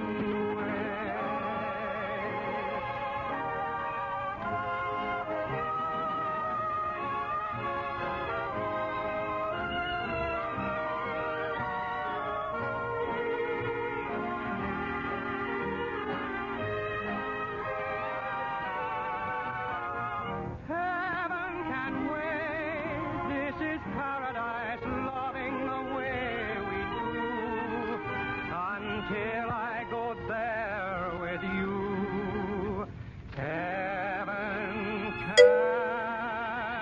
wait.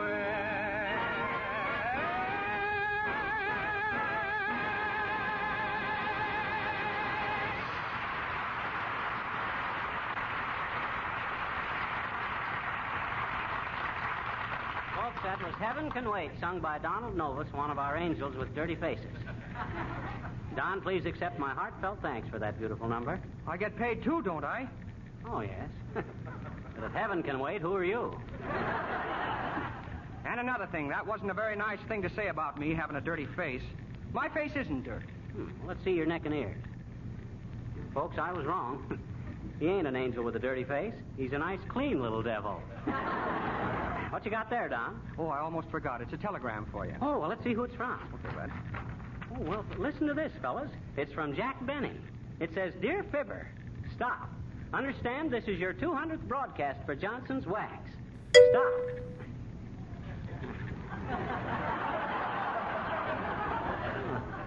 Wonder why he didn't finish it. He did. Oh, trying to get my goat, huh? Just for that, I'll send Fred Allen a fan letter. Well, I got to get going with this mail. So long, Don. So long, postcard, Papa. Fine spirit around here for a big anniversary show. You'd think they'd be more complimentary to us. Hey there, mailman. Hey, letter carrier. What's on your mind, Bud? Are you delivering any window envelopes? Window envelopes? Why, sure, this bag is full of them. Why? Well, would you mind if I sneak if I looked at some of them? I'm sorry, Bud, that's against the postal regulations. You can't read anybody else's mail. Well, okay, thanks just the same. Much obliged, anyway. Hey, wait a minute. What's the idea of wanting to look at the window envelopes? Oh, I'm just a guy just a fellow who I'm a peeping Tom.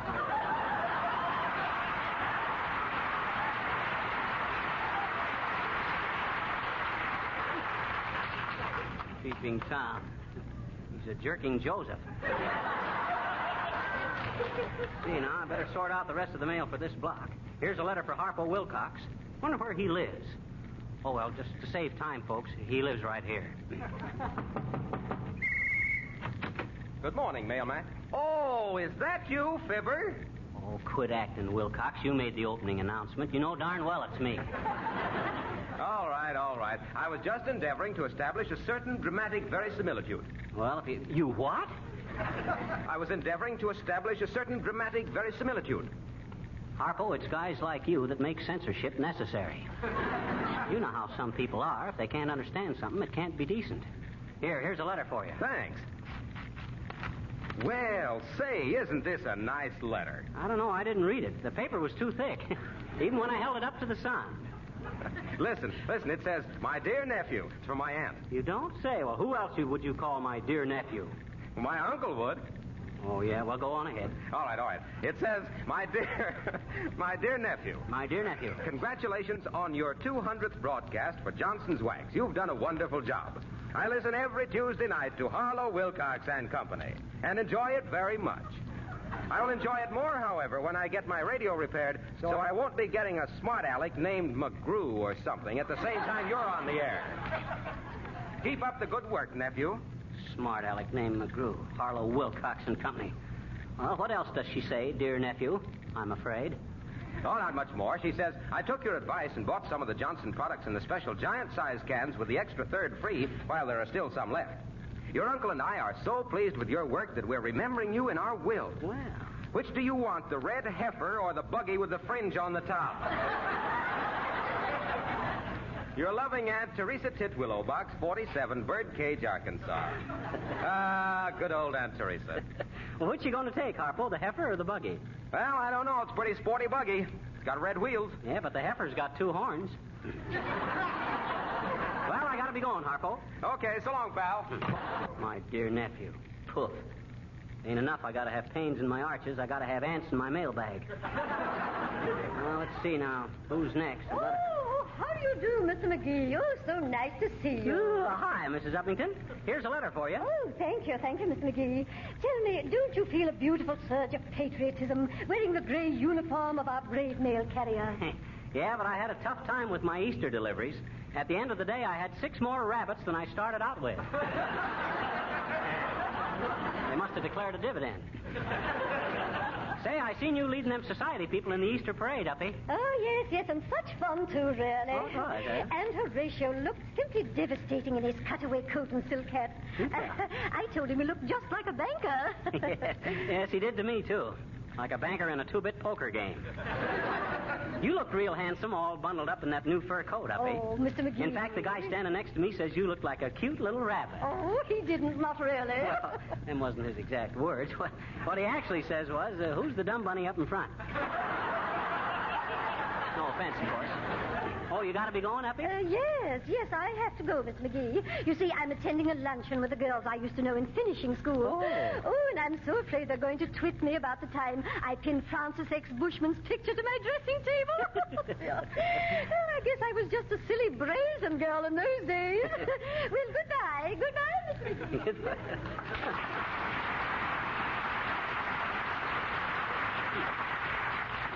I'll bet she played All-American STEM on the daisy chain, too. Let's see now. Telegram for Fibber McGee. Telegram. Will you sign here, please? Oh, thanks, Bud. I'd give you a tip, but I ain't got anything smaller than a dime. Well, you better save that so if it rains, you can crawl under it. Fresh kid. Wonder who this one's from.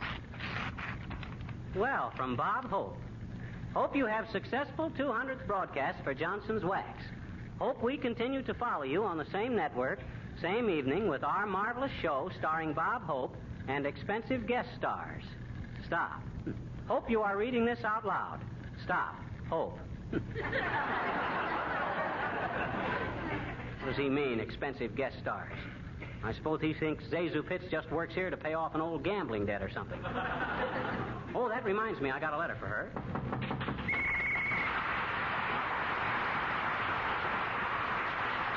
Must be somebody home. I seen the window curtain wiggle. Maybe she thinks I'm a peddler. Hey, inside there. You want any mail? Oh, I certainly do. Any mail. Yeah. It's our old friend Zazu Pitts again. Hi, sis. Oh, hello, mister. Won't you come in and have a cup of tea and a piece of cake, or just a cup of tea, or won't you just come in? No, thanks, sis. I just wanted to give you these 3 letters. Oh, dear me, 3 letters. And from the Orange Blossom Matrimonial Bureau, too. Matrimonial Bureau? Well, why don't you open your letters and see if Cupid didn't dig a dart into some ding-dong daddy? Wow. All right, I will. But I don't believe it's any use. I just got a feeling I'm going to fall for some wolf in sheep's clothing with his smooth ways and city talk. And it's a wonderful feeling. Excuse me while I read my mail, mister. What's that one say?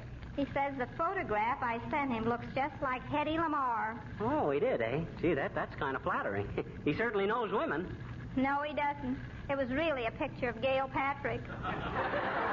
Somehow I don't seem to take a good glamorous picture, mister. I had some taken once with real soft focus, you know, behind a gauze screen and all. Uh-huh. And some man asked me for 12 dozen of them. 12 dozen?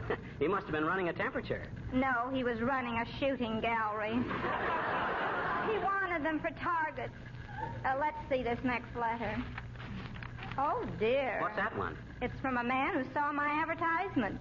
He says he thinks I'm just the girl for him if I have $10,000 in the bank and can handle a gang plow. A gigolo in gum boots. Well, try the next one, sis. All right, but I just know it's no use. I've been throwing myself at men so long I feel like an adagio dancer. Uh-oh. That guy enclosed a railroad ticket. Where's the ticket to, sis? Poison Gulch, Texas. It's from a cowboy. Oh. He says if I marry him, he'll give me a half interest in a Mexican saddle, a rattlesnake necklace, and a guitar. Mister, I'm engaged. Well, congratulations, sis. May all your little dogies get along. Oh, thank you, mister. Dear me, I'm so flustered, I hardly know what to do. I guess I better go up in the attic and see if I can find that old army cot. Army cot? Ain't that saddle bum got any bunks in his ranch house? Oh, I wasn't thinking of that. It was the trip out there. That railroad ticket he sent me is only good in the cattle car. Yippee! I'm a bride!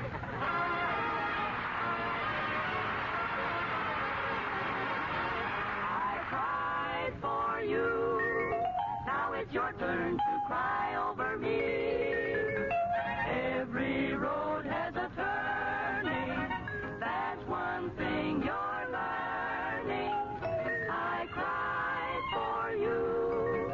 What a fool I used to be. Oh, I found 2 eyes just a little bit bluer. I found a heart a little bit truer. I cried for you. Now it's your turn to cry over me. Why, that's the reason remember other days, how I used to weep over things you said to me. I couldn't even sleep. You forgot your promises, every single vow. All you did was laugh at me. Things are different now.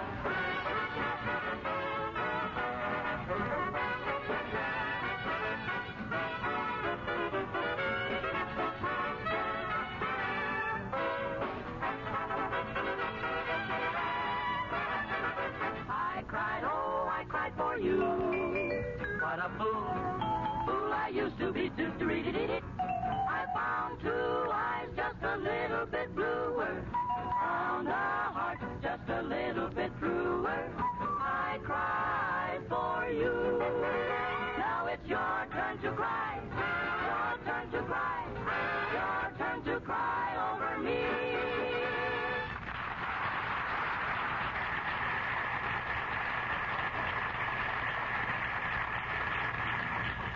That was the Four Notes singing I Cried for You. And a nice, cheerful little earful it was, too, kids. Well, I got to deliver the rest of this mail if I ever expected. Talk about your dramatic verisimiliated. Here I am out in the street and the phone rings. Oh, well, I'll answer it anyway. Hello? I'd like to speak to Mr. McGee, please. Are you he? Yes, I is he, sis. What is it? Telegraph officer. I've been requested to sing a telegram to you. Oh, one of them singing telegrams. Okay, Flagstad. Give out. Are you ready? Yes. Hey, wait a minute. Who's it from? The Eddie Tanner Fan Club. Oh. Okay, well, go ahead. Oh, here's to your 200 show, 200 weeks of banter.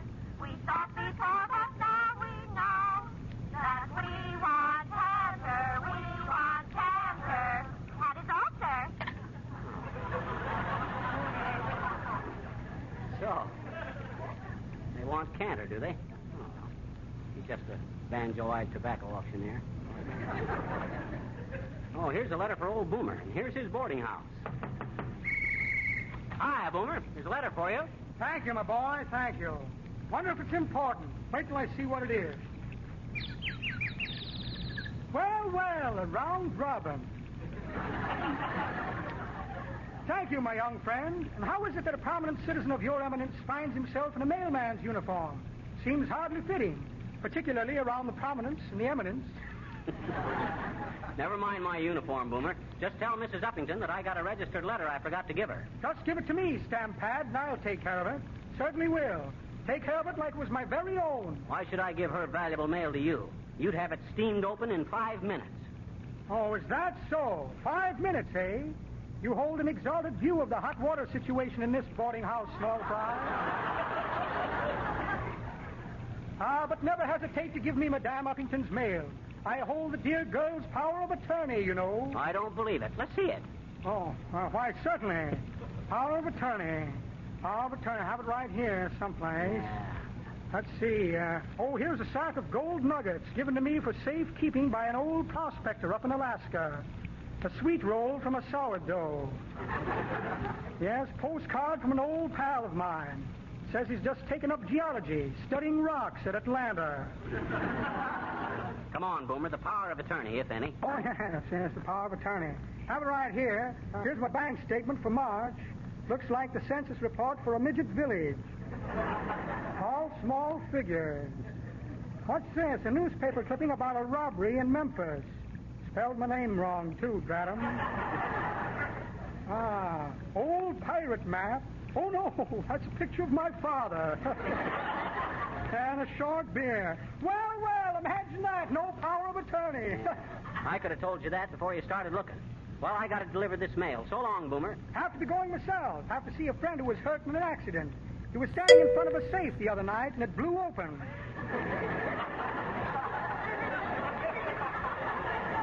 That must have had a draft in it. Well, good day, Baghdad.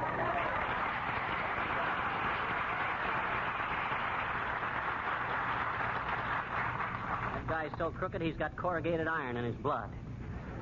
Well, one more letter to deliver to old-timers, and then I'm through. Here we are. Oh, sounds like the old duffer's throwing a wingding in there. Well, I know. Hello there, Johnny. Come to join the fracas? No thanks, old-timer. Just brung you this letter. It's my last delivery. Hey! I says I brung you a letter. Here, it was sent on from your last address. It says on it, forward party has moved, and you're as forward a party as I know.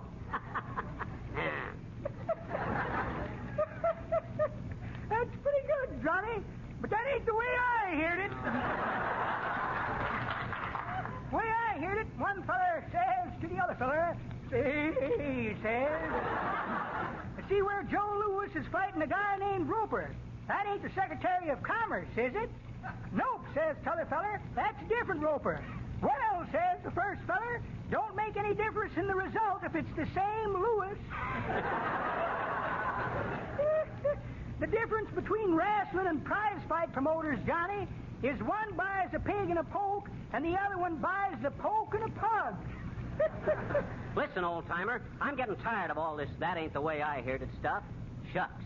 No matter what the time or place, you always meet some smarty face who knows what score is made before the game is played. He knows the inside out, and what the world is all about. There's always one around, and here's the way it sounds. California has no rains. You can't tip porters on the trains. This program takes a lot of brains. That ain't the way I heard it. That old fuddy-duddy.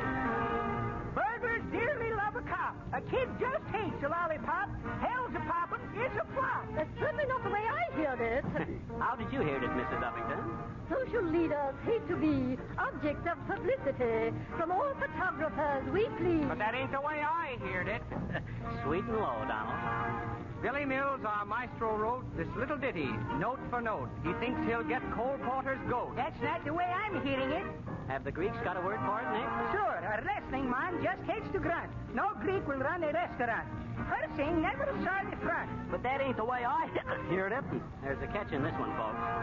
The world is full of and such from folks who and too much. But nary a drop will I touch. But that ain't the way I heard it.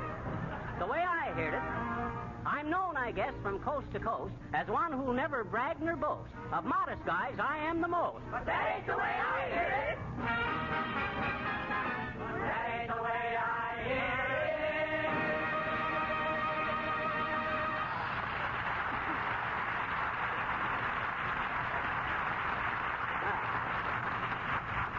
So, you see, old-timer? For 200 weeks of this Johnson's Wax show, I've been standing for your That Ain't the Way I Heard It. But during our next 200 broadcasts... Your what, Johnny?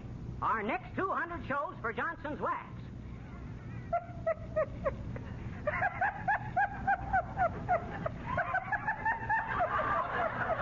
Well, what's so funny? Oh, nothing. But as I said before, Johnny, that ain't the way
We'll be back in just a moment. And now, we want to remind you again of the big sale on Johnson's Wax and Johnson's Self-Polishing Glow Coat in giant-sized cans. This sale comes just at house cleaning time, when you need both wax and glow coat to give your home a clean and well-cared-for appearance. There are always a lot of extra household expenses in the spring, and we feel sure you'll appreciate this opportunity to save money on your purchases of Johnson's Wax and Johnson's Self-Polishing Glow Coat. Be sure to ask your dealer tomorrow for the special giant size can. A pint and 1/3, or a pound and 1/3 for the regular price of only a pint or a pound. Now, when these giant cans are gone, there won't be any more. So if it's not convenient for you to get to the store in the morning, why not telephone and order Johnson's Wax and Johnson's Self-Polishing Glow Coat in the money-saving giant size can.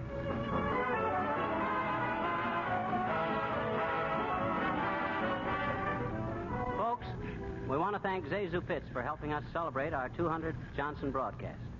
Our 201st show next week is something pretty special, too, because, well, starting next Tuesday, it's Fibber McGee and Molly again. Good night, folks.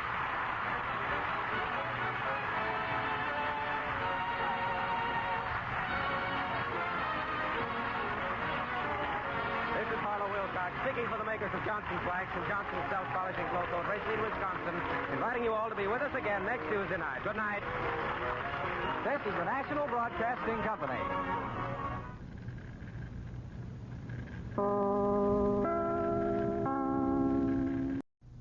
The Johnson Wax Program.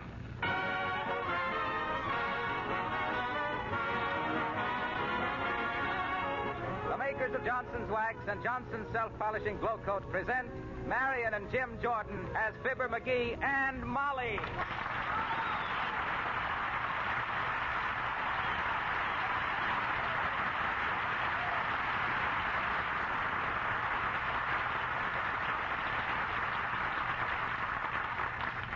Thank you, everybody. My, it's nice to be back. Well, it's nice to have you back, Molly. Well, what are you waiting for, Mr. Wilcox? I want to go to work. All right, Molly. We also have Donald Novis, the Four Notes, and Billy Mills Orchestra. The show opens with Fine and Dandy.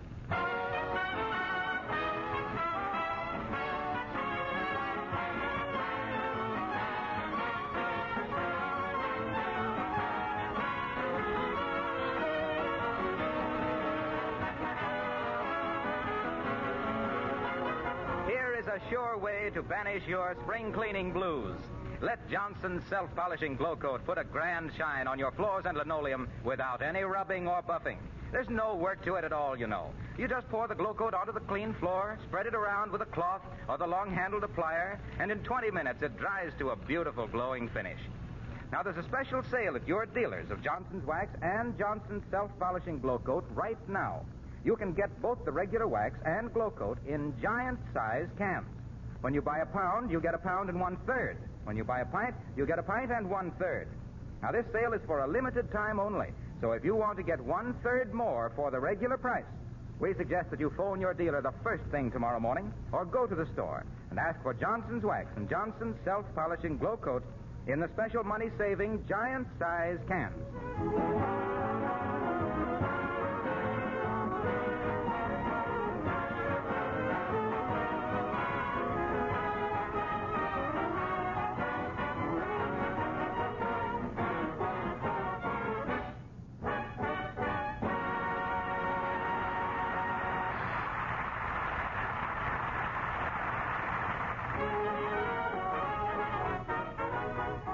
Well, folks, as you all know by now, Molly is home again.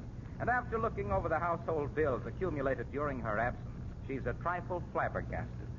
And here in the living room at 79 Wistful Vista, we find the defendant and the plaintiff in the case of income versus outgo, Fibber McGee and Molly.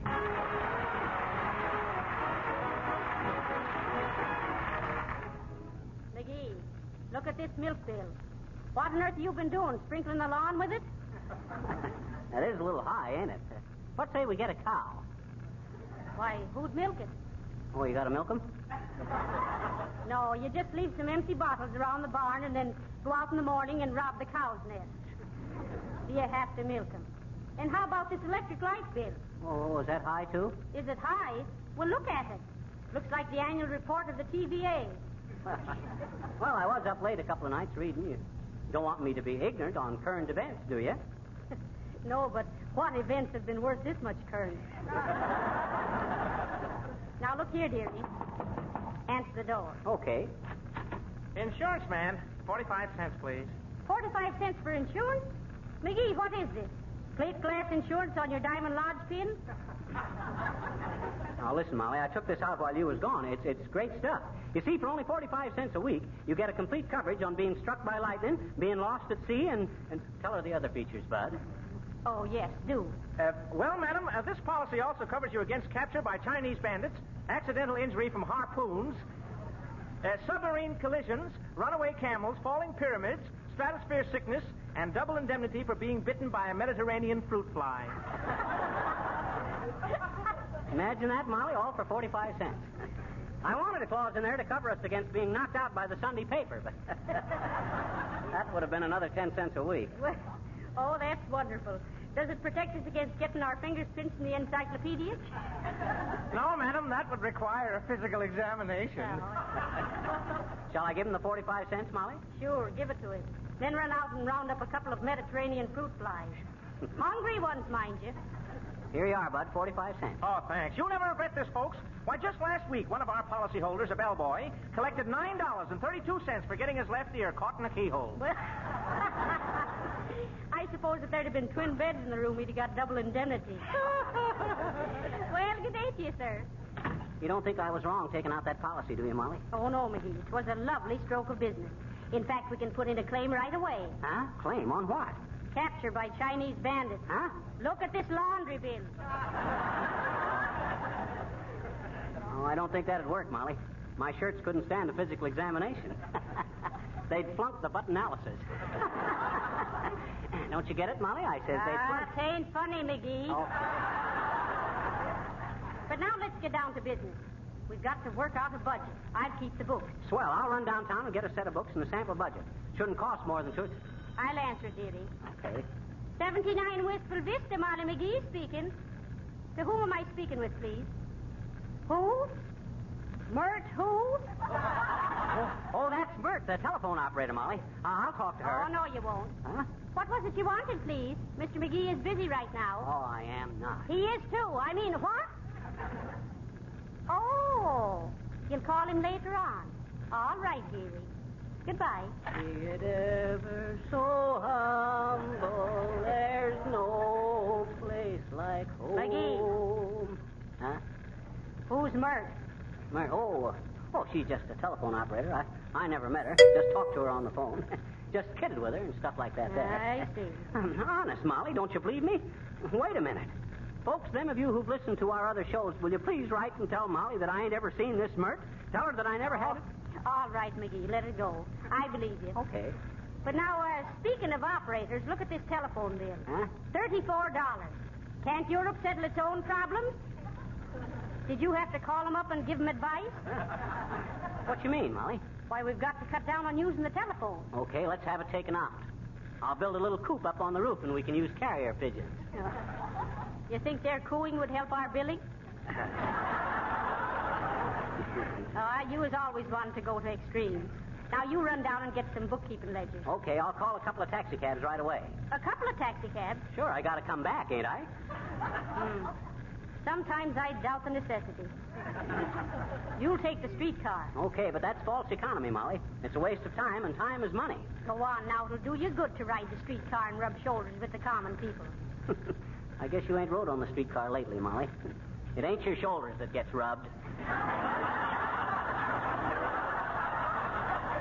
I'll be back in a little while, and then we can start. Hello, Fibber. Hello, Molly. Oh, hi, Billy. Hello, Mr. Mills. How would you like to hear Don Nova sing? You're the only one for me. Oh, that would be nice. Isn't that the Irish number he sung with Ronald Coleman in Bulldog Drummond? Yes, it is. Oh, Bulldog Drummond, eh? Well, take off his muzzle, Billy, and let him howl. I gotta run downtown and buy some bookkeeping stuff. Well, trot along, McGee. What are you waiting for? Ain't you gonna kiss me goodbye? Oh, of course, dearie. Goodbye. Oh, are you leaving too, Billy? No, he ain't. He's got to stay and play for Don. Go ahead, fellas. You're the one for me.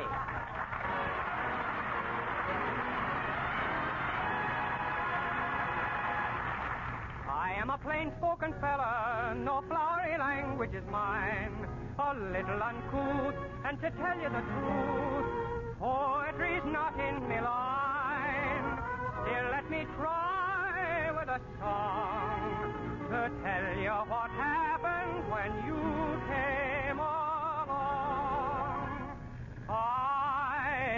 your smile as I passed you by, and I says to myself, says I, there's the one, the only one for me. I caught a glimpse of a roguish eye, and I says to myself, says I, there's the one, the only one for me. A poet might speak of the blush in your cheek as the bloom of a rose newly born.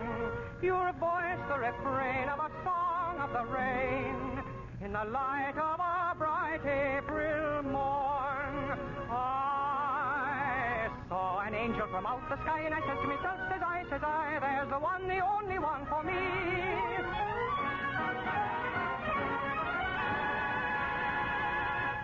I'll not pretend you're the first one. I've courted a lassie or two.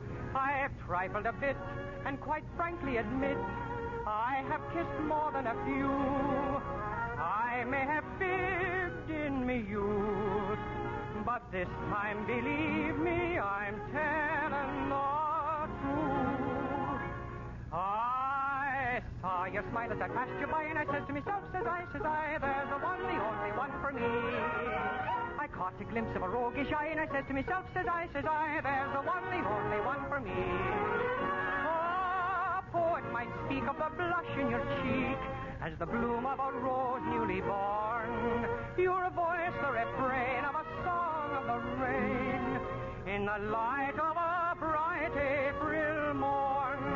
I saw an angel from out the sky, and I said to myself, says I, there's the one, the only one for me.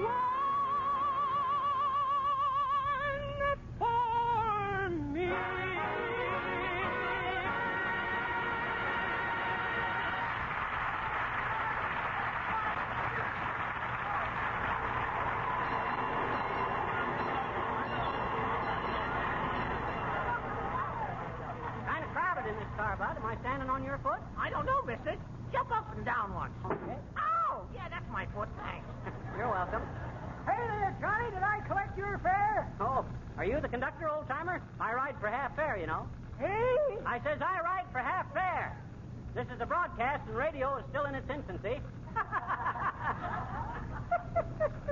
That's pretty good, Johnny. But that ain't the... Hey, step 4 in the car, please. How was I saying, Johnny? Oh, yes. That ain't the way I heard it. The way I heard it... Excuse me, conductor. May I please have a transfer? You won't need none, daughter. Just tell the other conductor that Joe sent you.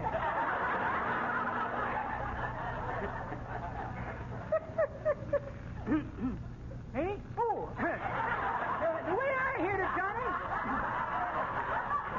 One feller says to the other feller, see, he says, this Joe Louis does a lot of fighting, don't he? Yep, says t'other feller, he must get pretty tired of it. Why shouldn't he, says the first feller. To him, life is just one round of fighting.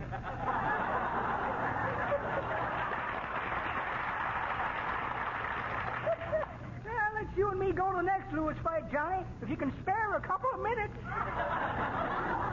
Okay, old-timer, but I never seen anybody so intoxicated with prize fighting as you. You're practically punch drunk right now. Hey, here's where I get off, old-timer. Okay, Johnny. Let the young fella through here, folks. One side.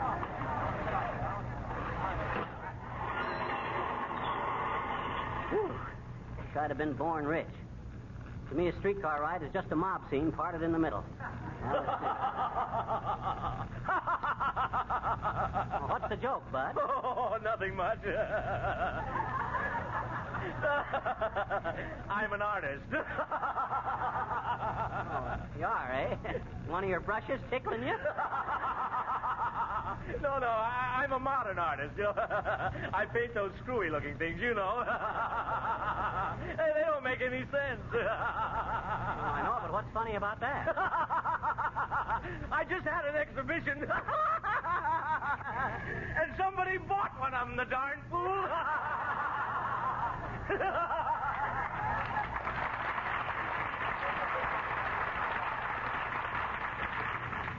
Well, I've always wondered which got framed the worst, the picture or the buyer. Let's see now, where'd be the best place to get a set of budget books? Oh, hello there, Fibber. Where you bound? I'm looking for a bookstore or a stationery store, Harpo. Our bills have been too high, and I got to get some books and make out a budget. Oh, say, that's a fine idea. I have a budget myself. Oh, you have? You got it with you? Sure, right here. Take a look at it. Oh, that's very interesting. What's this item here? Entertainment, 20 cents. Gee, that must have been quite a fling. Well, it was. The 20 cents was for car fare out to the Better Housekeeping Institute. Oh, so that's your idea of entertainment, the Better Housekeeping Institute. Is that the only toot you could think of? Listen, I have a swell time out there. Here it comes, folks. Whenever I show them how easy it is to use Johnson's self-polishing glow coat, and particularly how they can save money right now by stocking up with those special giant-sized cans with the extra third free, why, nothing's too good for me. Why, they make me fudge or panucci or taffy apple or something. You can see how much that saves on meals in my budget. Yeah, that's great. Well, why didn't you hide in the oven till morning so you could get your breakfast free, too? Well, I tried that a couple of times, but somebody always comes along and sticks a fork in me to see if I'm done. Well, watch that budget, Fibber. Remember, the close-fisted guy of today is the open-handed guy of tomorrow. So long, pal. Old Rockefeller Wilcox. Boy, does he budget. He saves so many pennies, the government buys up his old pockets for Indian reservations. Yeah. Oh, here's a stationery store. What can I do for you, Flytrap? Oh, hi, Boomer. You working here? Yes, having a special sale today on asbestos diaries for Red Hot Mamas. Oh, I don't know any Red Hot Mamas, Boomer. All I know is smolder women. Smolder women. That's very good, very good. Little far-fetched, but you never were any judge of distance. Listen, Boomer, you got any ledgers in here? I'm going to start a budget. Is that so? Fine thing, a budget. Tried it once myself, but I had trouble with my incidentals. Got them confused with the et ceteras and the miscellaneous. Well, what's the budget for, Pinchfolk? Business, household, or personal? All three. If business ain't better in our household, my wife's going to get personal. Ah, I see. How did I put those budget books? I have them right here somewhere. Let me look on these shelves. Interesting lot of stuff. Yeah. Budgets. Here's a bottle of invisible ink for feminine correspondence. Nothing a girl cherishes like an old, faded love letter. Roll of blotting paper. Ever make a study of blotting paper? Very absorbing. Come on, let's see a budget. Oh, yes, certainly. Let's have one here someplace. Let's see now. Here's some gold points for fountain pens. Knobby little nibs, aren't they? I'll take a handful. Might want to have a tooth filled. What's this? Package of paper. Wonder how it got so dirty. That's carbon paper. Oh, so it is. Thought for a minute it was brunette stationery for blackmailing. Here's an old computing machine. Might use that in your broadcast to add your libs. Well, imagine this. I found the budget book. Yeah. Very good one, too. Yours for only $3. Okay, here you are. Don't wrap it up. I got to be going, Boomer. Yes, well, so have I. Here comes the owner. It might be a trifle embarrassing to explain what I'm doing behind this counter. Hey.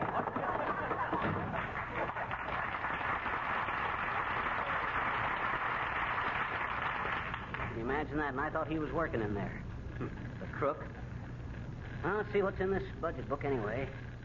Husband's clothing for a year, $1,200. Say, that's great. I ought to get a nice outfit for that. Say, buddy, can you spare a dime for a cup of coffee? Wait till I look at my budget, Bud. Oh, yeah, charities per year, $350. Well, might as well clear that up for the year. Here's $100, Bud. I'll meet you here tomorrow noon and give you the other $250. All right, but don't keep me waiting. I'm going to the races. Okay, Bud. Now, let's see. Wife's clothing per year, $1,500. Boy, won't Molly be happy at that? This is a wonderful book. Gee, I never thought we could do it. Well, how do you do, Mr. McGee? Oh, it's so nice to see you. Oh, hi, Mrs. Uppington. Where are you going in such a hurry? Oh, I must get down to the caterer's, Mr. McGee. You see, I'm giving a tea, and I must get some advice about the hors d'oeuvres. Oh. Why, do you know the anchovies I bought simply refused to respond to the curling iron? Oh, yes. Oh. Curling the anchovies, eh? Some stuff. How do you get the toothpicks into the little sausages, Uppy? With a bow and arrow? Oh, now, Mr. McGee, I'm afraid you're twitting me, really. I twitted myself with that one. Oh, and that reminds me, I'm so glad Mrs. McGee has returned. Do tell her to come to my tea on Wednesday. Just a simple, homey affair. Only 60 or 70 people invited, you know. Oh, that sounds very chummy. Where are you holding it? At home or in the Yale Bowl? Oh, nice. Oh, very amusing. The Yale Bowl. Oh, yes. I can just see some old mug in a frock coat plunging around your left end with a piece of cake. Well, I'll tell Molly. I'll be much obliged.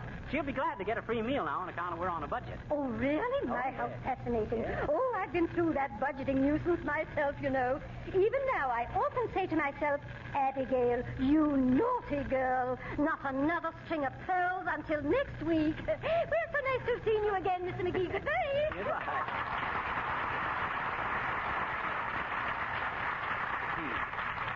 Not another string of pearls till next week. Wonder if she realizes how many oysters she's throwing out of work. I'll see this budget book again. Allowance for... Hello, Fibber. Started your budget yet? I just got the book, Billy. You see? And we're going to come out a lot better than we thought. Oh, that's swell. Yeah, for instance, according to this book, we can spend $3,600 a year for groceries. Now, our grocery bill has never been over $700 or $800 before. That's quite a saving, ain't it? Yes, you ought to finish the year with a mighty nice little deficit. I'll say so. And believe me, we ain't going to touch that deficit except in case of emergency. Well, where are you going now? Shopping. I'm going to buy our clothes for the whole year now and get it over with, see? This budget allows me $1,200 and Molly $1,500. That's more clothes than we ever had in our lives. That's wonderful, ain't it? And if it hadn't been for this little budget book, we'd have never been able to have done it. Well, can't you wait a minute? Hear the four notes sing the Hawaiian War chant? No, I can't, Billy, but I got a lot of shopping to do, you know. But you go ahead and play it. Folks, the four notes singing the Hawaiian War chant. Take it, kids.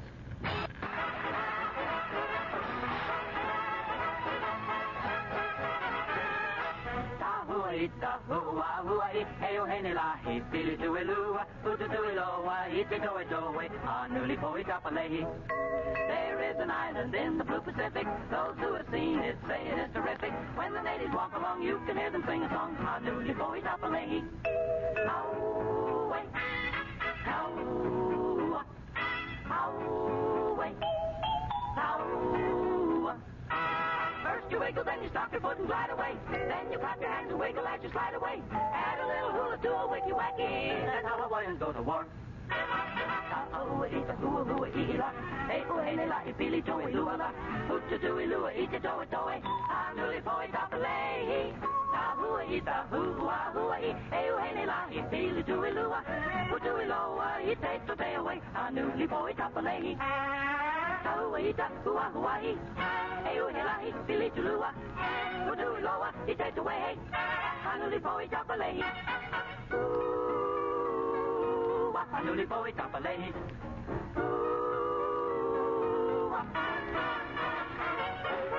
Ita hua hua I. Hey oh hey la ipili tu lua. Putu tu loa ita to away. Anuli poi tapale. That's how Hawaiians go to war. Anuli poi tapale, tapale, tapale.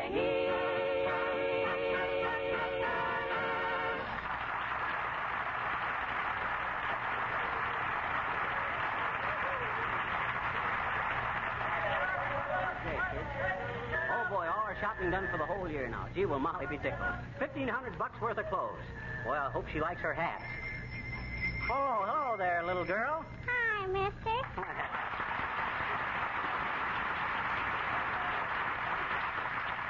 Well, move your tricycle and let me by, will you? I got to get into the house. You live around here? Sure I do, I betcha. Where? I says where? Where do you live? With my mama. Well, where does your mama live? With Papa. We all live there. Where? I said, oh, shucks. We're right back where we started. Oh, have we been someplace? No, we ain't. Well, then how can we be back? That you could... Oh, forget it. Well, what's your name, little girl? Teeny. Teeny. Well, that's a cute name. Sure it is, I betcha. Don't you live in that house on the corner? Oh, you mean the brown one with the brick porch? Yes. No. Oh. Say, mister, you know what? No, what? I says what?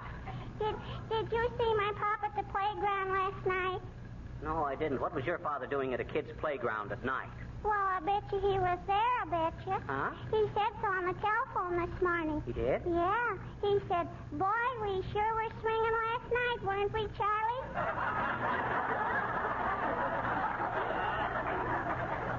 Where'd you say you live, little girl? Right over there.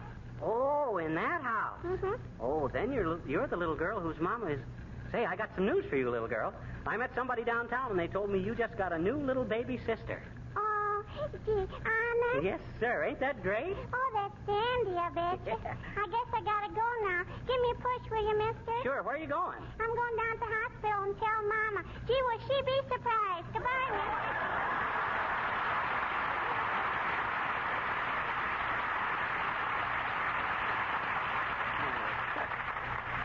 Bet her mom will be surprised, all right, but I never knew a surprise party yet that the host didn't know about long beforehand.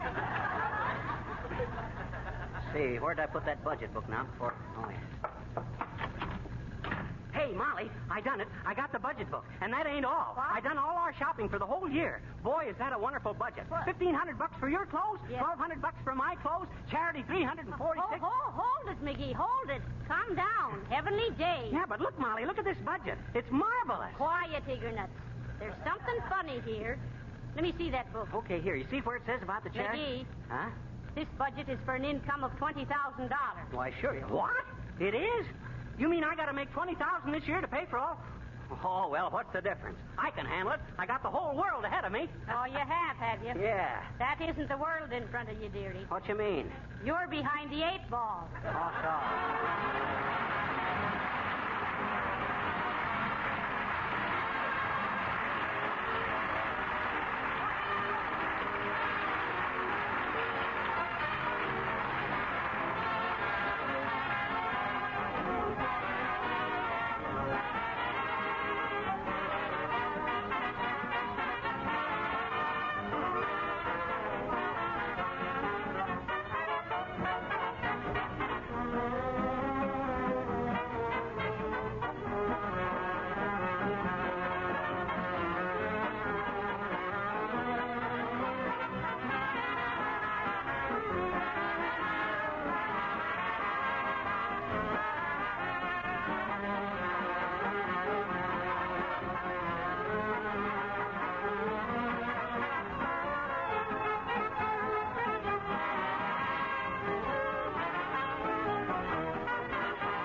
Fibber and Molly will be back in just a moment. And now, I want to ask a question.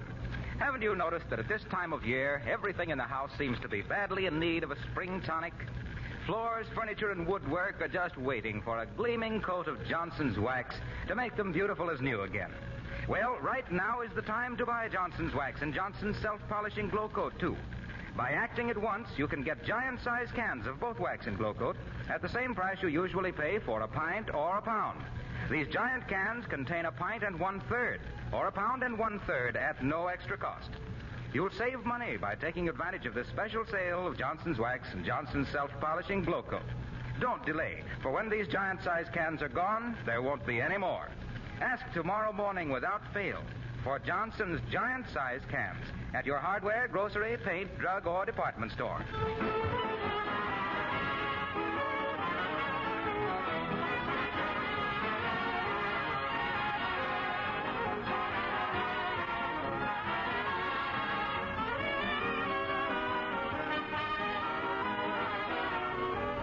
Hey, Molly. Yes? Are you still, am I, do you forgive me for making a mistake and buying all that there silly stuff? Oh, sure. We all make mistakes, dearie. But now after this, don't be so extravagant. Well, I guess I have been at that. As a Yes. matter of fact, that ain't all. What? I got into a pretty stiff poker game the other night, too. Oh, why, that's terrible. I won $13. Oh, that's wonderful. Good night. Good night, all.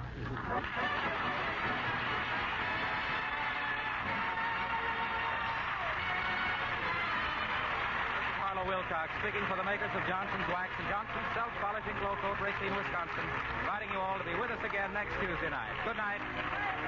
This is the National Broadcasting Company.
the Johnson Wax Program with Fibber McGee and Molly.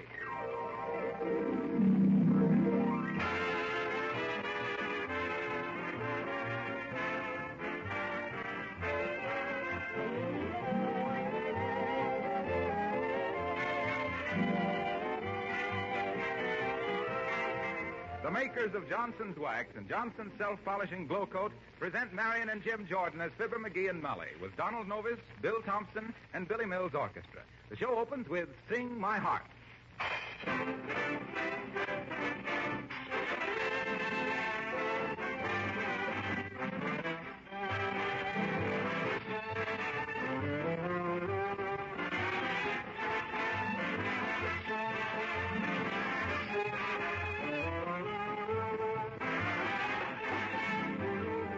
I'd like to take 1 minute right now to answer a simple question.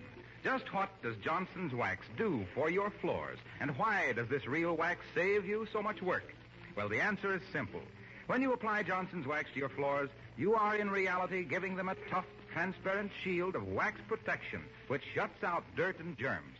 Thereafter, scuffing shoes cannot ruin the floor. A tough wax film guards the surface from wear, keeps your floors beautiful as new with a rich, mellow luster. A single application will greatly improve the looks of the wood floors in your home. You never have to scrub a Johnson waxed floor because stains and soil spots can be easily wiped off the satiny wax polish. Wax your windowsills, too, your radio, picture frames, kitchen cabinet, and 100 other articles in your home. And then everything will take on new beauty, and your cleaning work will be cut in half. Remember, genuine Johnson's Wax wears longer and gives greater protection to the things you prize most.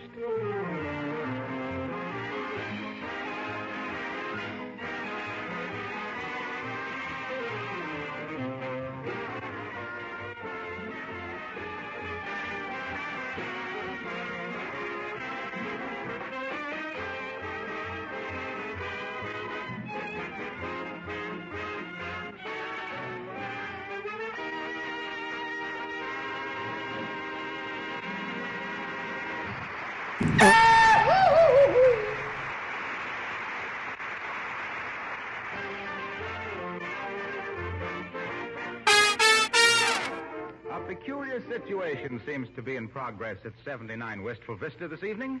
Molly is wearing an expression of mingled affection and exasperation, while her spouse seems a bit perplexed and perturbed. It's a situation that's always old and always new, but it's the first time it's happened to Fibber McGee and Molly.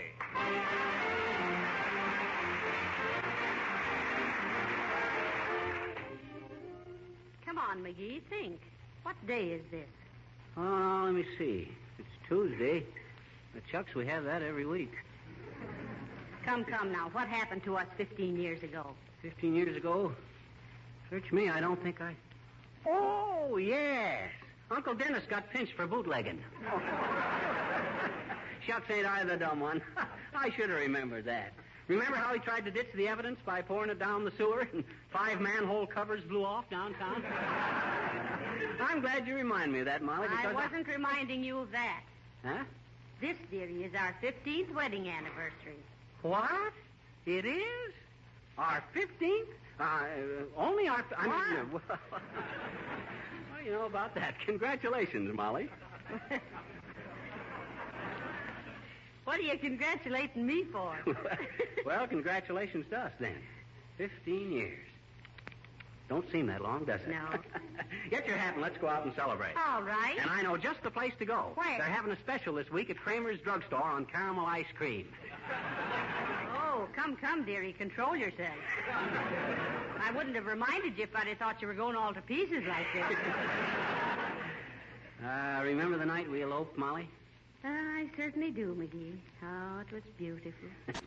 Remember that... Morning, sir. I'm the census taker. Are you married or happy? I still say it would have been a much prettier ceremony if you hadn't been chewing tobacco. Judge, I was nervous enough as it was. Come in. Howdy, folks. Want to buy any garden, truck, eggplant, squash, and carrots? No, thanks, Bud. We got everything we need. Sorry to hear it. Need the money. Farm business is worse than it's been for 40 years. Oh, that's too bad. Don't you ever make a profit? Well, I might in normal times. What do you mean, normal? Our apple pie's fine. I'll take custard for mine. What was we talking about? Oh, custard. Certainly.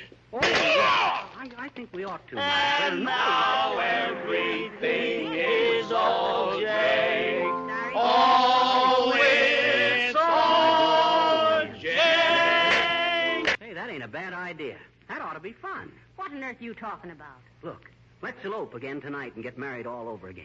What do you say? Are you serious? Why, I'm more serious now than I was the first time. It's like describing a baseball We have game rock on cod, the sea ticker bass, tape. albacore, and Just pickerel, as exciting sandbab, when you know yellowtail, what the tuna score fish, is. and mackerel, bluefish, sailfish, top, and if you wish, swordfish, whitefish, herring, and gefilte fish. And that ain't all. I really don't. But now there's just one thing. What's that, sweetheart? About going down that ladder. Huh? Under the circumstances, don't you think it'd be better if I carried you down this time? No, that wouldn't work. I'm too tired. Now, were you or were you not on the night of June the 13th in Mrs. Throttlebottom's chicken coop? You pack your bag and I'll go. Certainly someplace not. and I was in borrow the a house. What Well, house? just a The minute doghouse. before you go. Huh? Well, now that we're engaged, aren't you going to kiss me? Oh. Okay. Goodbye. Now, let's see. I wonder if the fire department would lend me a ladder. Maybe if I... Oh, how do you do, Miss McGee? Oh, hi, Uppy. Is Mrs. McGee at home? Yes, she is, Uppy. She's in the house there preparing her torso. Come on in.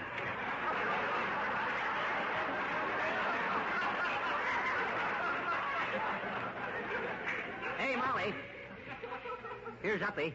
Oh, how do you do, Mrs. Uppington?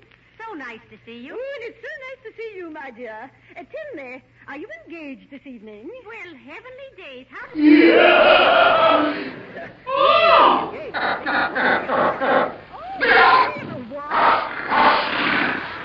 Married? Why, yes, we thought it'd be fun. But, my dear, after all this time, I mean, oh, well, now, really. Oh, you don't catch on to it, Uppy. We're getting married again. You mean to each other? Well, who did you think? This is our 15th anniversary, Mrs. Uppington, and we're going to celebrate by eloping just like we did before. Yeah, incidentally, Uppy, you got a ladder we could borrow? A ladder? Oh, of course, I have a lovely ladder. Oh, I'm sure I still have the ladder I used when I dedicated the new chandelier at the Ladies' Exchange. Why, it's all covered with gold leaf and has a handrail. Oh, that sounds beautiful. Sounds a little dilly, but we ain't got time to dally. Can I come over and get it, Uppy? Oh, that won't be necessary, Mr. McGee. Snodgrass, my butler, will bring it over. Oh, my. Think of you two being married 15 years and eloping. Oh, dear. Oh, tell me, have you arranged for anyone to pursue you? Oh, no. No one is chasing us. This is just for our own amusement. Oh, of course. Well, I'm sure the affair will never be criticized, even though you are being unchaste. Oh, my Aunt, I a silly girl. Well, goodbye. Skipper service. You like it? Yeah. Oh!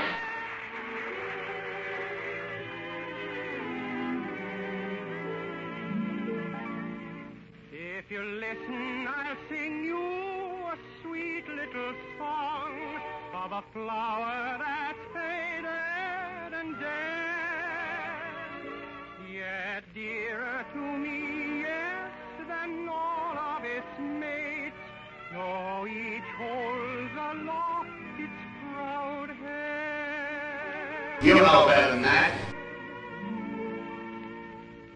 My wild Irish rose, the sweetest flower that grows.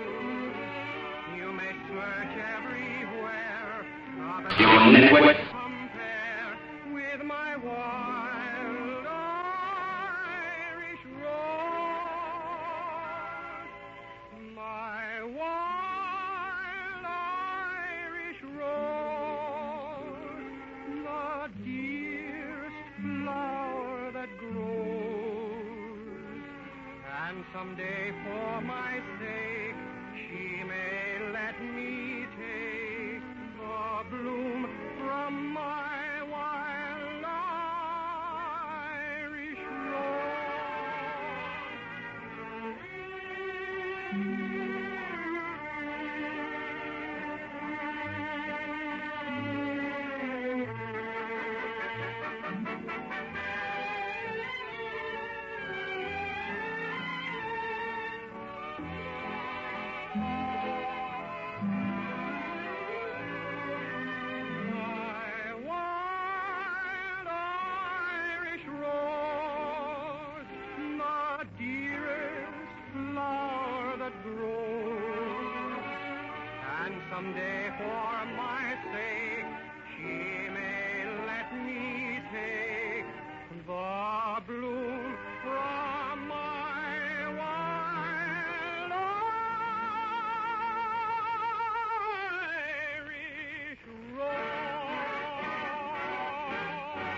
As you may have suspected, folks, that was My Wild Irish Rose, sung by Donald Novus. And it was not only very beautiful, Mr. Novus.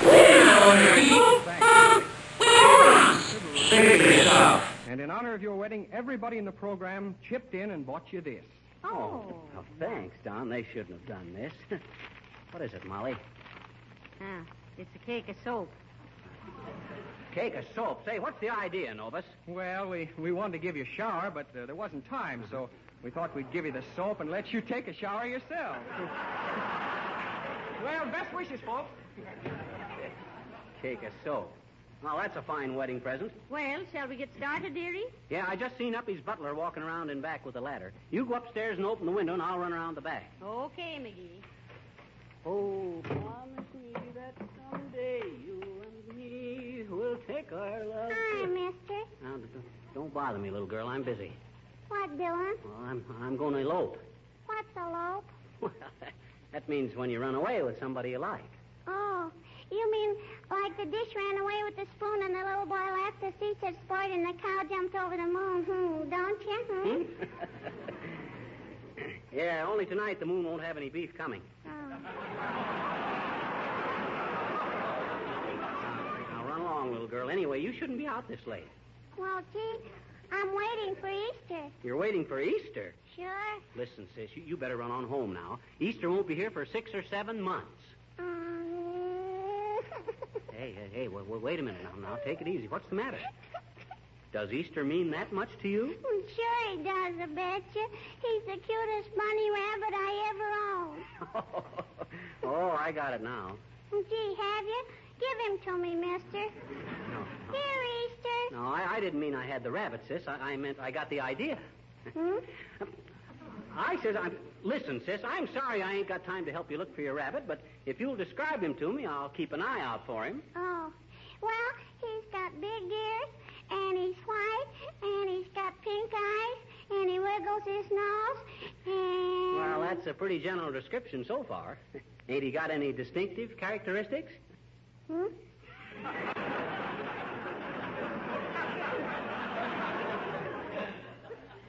I says, ain't he got any peculiarities? What's he got that other rabbits ain't got? 6 little baby rabbits. I'm afraid with rabbits, sis, that ain't a very distinctive characteristic. Well, what I mean is, ain't he bow-legged? Ain't he got freckles? Don't he stutter or something? No. How about his tail? I guess we mustn't talk about that, I betcha. Why not? Why mustn't we talk about his tail? My mama said so. Oh, that seems peculiar. Just what did she say? Well, she said Easter was awful pretty, but he didn't have any tail to speak of. Well, thanks anyway.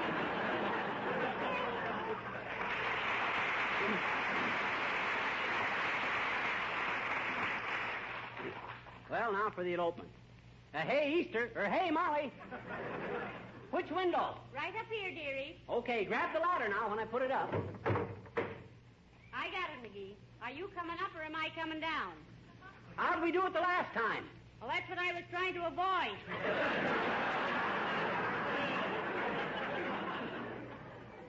Well, here comes the suitcase. Catch it.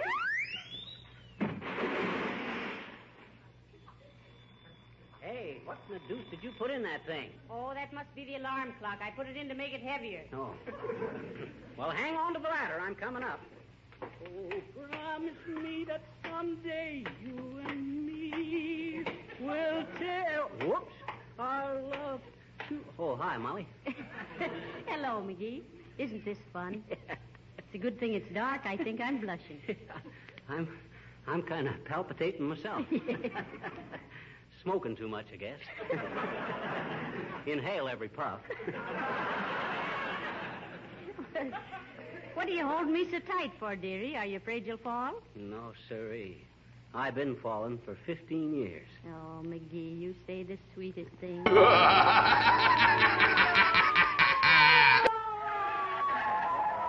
right, you. Come down out of that. We got you covered. Go away, will you? Go on, beat it, officer. We're eloping. Oh, eloping. A likely story.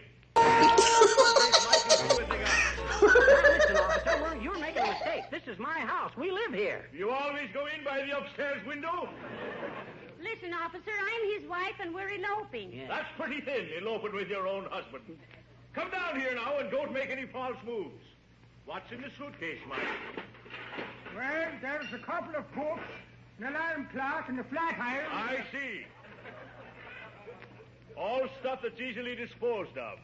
Now come along quietly. Put that suitcase in the car, Mike.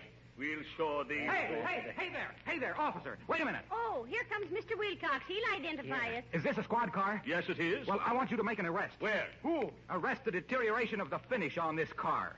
Look at that dust and dirt. Look at those scratches and mars. Why don't you men enforce the law? What law? The law of compensation. You can't get the best value out of a car unless you take care of it. Hey, Harlow, will you tell these fellas... I am telling them. I'm telling them that Car New will keep the finish of this car in perfect condition and save the taxpayers money, too. Now, look, boys, all you have to do is apply Johnson's Car New over the clean surface of this car. Let it dry to a white powder and wipe it off with a soft cloth. And there you will have a squad car cleaned and wax polished in one simple operation. Why, it's marvelous. You'll enjoy your work a lot more. It'll put a punch in every pinch. Look, Wilcox, these guys have arrested us by mistake. Tell them who we are, will you? Aren't you the people who made me talk baby talk last week? And got everybody to call me Cuddles? Do you know these people, Cuddles? I never saw them before in my life. Good night, officer. Hey, Harlow, come back here. Oh, dear. Listen, officer. Quiet. Drive on, Michael. Why, look, bud. Well, we can explain everything. All we was doing was getting up... Calling car 46. Calling car 46. Go to Wistful Vista Cheese Factory. Watchman report suspicious noises. Investigate. Are they mice or are they men? That is all. Now, listen, officer, why don't you be nice? You're spoiling our 15th wedding anniversary. Yes, ain't you guys got any sentiment? After 15 years, have you? Calling all cars. Calling all cars. Be on lookout for gunman named Al Cabucci. Cabucci? Al Cabucci. If he is wearing light gray fedora, green spats, and a diamond scarf pin, that is Al.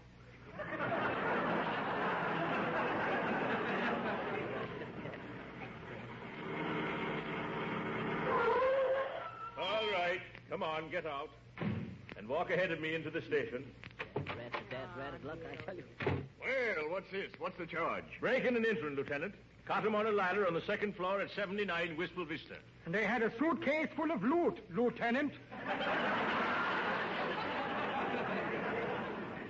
We never know such a thing, Lieutenant. That's our suitcase, and that was our house. What's your name? He's Fibber McGee, and he's one of the most prominent citizens... Callahan, look in the book and see if we have a record on McGee. I think we'll make an example of you. There's too much of this breaking and entering going on. It's a crime wave. Go on, you wouldn't know a crime if it did wave. Be quiet. Telephone, Bud. Police department. Who? Oh, Billy Mills? Oh, he's a friend of ours, Lieutenant. Ask him about us. Listen, Mr. Mills, do you know a couple named Mr. and Mrs. Fibber McGee? Ah, good old Billy. You don't, huh? He does, too. What's that, Mr. Mills? They've what? Broken into homes every Tuesday night for years. Oh. Oh, thank you very much. You going to play what? White Sails. Yes, I'd like to hear it. Well, of all the dirty tricks. He'll swing for this.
right, you two. Let's hear this fairy story of yours about eloping. Now listen, Lieutenant. I'll have you know I'm a respectable citizen. That's what they all say. I'm holding you under $1,000 bond. What?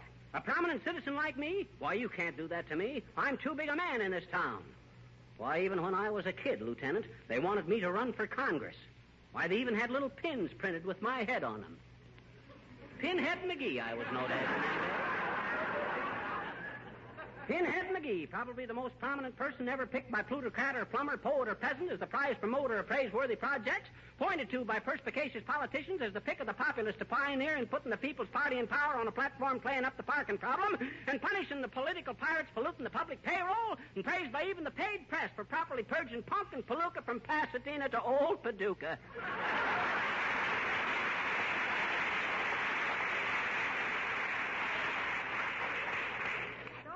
See, Lieutenant, we're really pretty respectable people. Quiet there.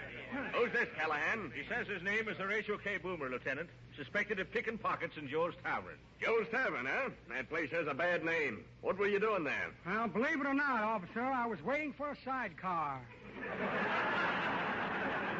Any evidence, Callahan? No evidence, Lieutenant. Certainly not. What do you take me for, an amateur? Let him go, Callahan, but keep an eye on him after this. Now, just a minute, Lieutenant. Mr. Boomer knows who we are. Yeah, you'll vouch for us, won't you, Boomer? Good evening, my dear. Hello there, Bumblebrain.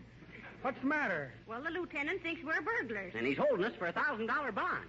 $1,000, eh? Sure. I'll pay the ransom, Lieutenant. Gee, thanks, Boomer. Ain't nothing of it. What's $1,000 to me? For that matter, what's my right eye to me? If you're going to go bail for this man, hurry up. Certainly. I have it right here somewhere. $1,000. $1,000. Where'd I put that $1,000? Here's a pair of brass knuckles. Use them to make lampshades. Know anyone that wants a lamp shaded? Let's see. Postcard from an old friend in Leavenworth. Says, quote, "Doing time fine. Wish you were here," unquote. Pair of hollow heels for smuggling diamonds. Never used them. I get cold feet when I walk on ice. Come on, Boomer, hurry up. It's $1,000. Don't hector me, Pop. Now, where I put that grand? Here's a package of playing cards in case I get in a friendly game of poker. These cards are friendly even when they turn their backs. Mud pack for my dear old mother. Puts an entirely different face on the mater. Yes, indeed. Bottle of hair dye for a girlfriend with a convertible top. And a check for a short beer. Well, imagine that. Here it is, $1,000. $1,000 and a glorious feeling. Well, thanks, Boomer, old pal. Now, can we go now, Lieutenant? Yes, but report back here tomorrow. Okay, Bob. Boomer, I certainly appreciate it. Hey, Boomer, wait a minute. We want to thank you. I'll thank you not to delay me. Yeah, but about that $1,000. Forget it, Fidget Midget. I'm going right home and print another batch.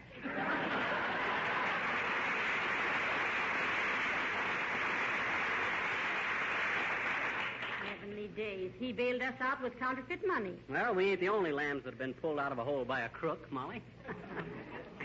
Well, it's a fine end to a beautiful idea. No, it ain't, Molly. Don't give up yet. Now, let's go ahead and get married again, just as if nothing had happened. There's a justice of the peace in this building, and we'll see him right while we're here. Well, good for you, McGee. I think this is it right in here, Molly. Are you the justice of the peace, sir? Sure I am, daughter. Hello there, Johnny. Glad to see you back. What do you mean, back? Hey? What do you mean, back? We haven't been here before. Oh, yes, you have. I married you kids in 1924. Never forget a face. Though in your case, Johnny, I certainly tried.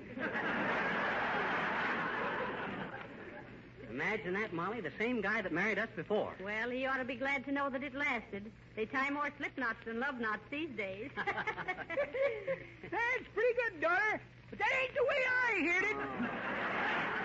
The way I heard it, one feller says, t'other feller, says, you know what them 3 balls over a pawn shop door stand for? Yep, says t'other feller. 2 to 1, you don't get it back. What was it you wanted, kids? We want to get married again, old-timer. How much do you charge? $10, Johnny, for the original marriage. $5 for an encore. Oh, all right. Go ahead. Take me hand, dearie. Take this man wheel off the way that doesn't take the swim wheel off the way I sick of well rich pouring out now. Man, a while, I'll kiss the bride. $15, please.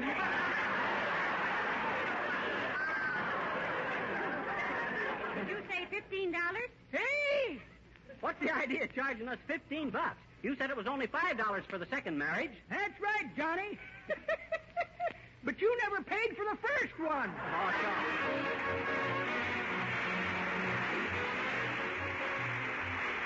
Fibber and Molly will be back in a moment, and that gives me just enough time to tell you something about Johnson's Car New. I don't believe any new product ever was hailed more enthusiastically by the public. Car owners really needed this easy-to-use cleaner and wax polish all in one. The job of polishing a car had always seemed a difficult one, requiring more time than the average person could give to it. But all this has changed since the introduction of Johnson's Car New. For this revolutionary new product both cleans and wax polishes your car in one easy application. Car New takes the place of two products, makes the job so simple that many women are now wax polishing their own cars. They've learned that just as Johnson's self-polishing Glow Coat has made floor polishing easy, so Johnson's Car New makes car polishing easy. Car New quickly removes all ugly road film, dirt, and stains. In a surprisingly short time, you can make your car sparkle and shine with a beautiful wax polish that everyone will turn to admire. Then you'll say, with thousands of other proud car owners, yes, your car looks like new when you use Car New. C-A-R-N-U, Johnson's Car New. For sale where auto supplies are sold and at your regular wax dealers. Well, McGee, I certainly was embarrassed at starting our second honeymoon by going to jail. You was, huh? Well, you wasn't half as confused as you was at our first wedding. What do you mean, confused? Don't you remember, Molly? You told your corsage how beautiful it looked and threw the bridesmaid downstairs. Good night. Good night, all.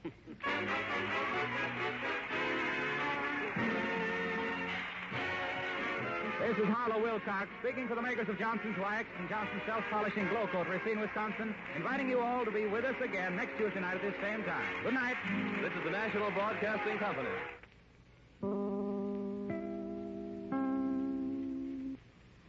The Johnson Wax Program with Fibber McGee and Molly.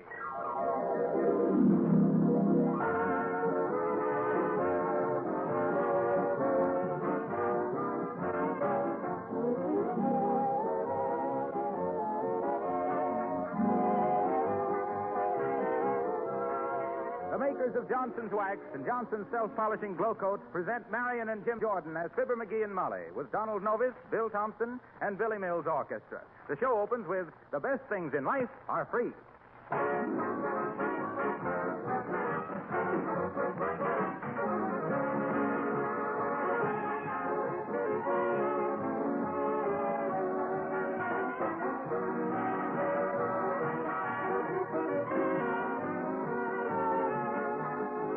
Yesterday, I received a letter from a housewife who asked me this question.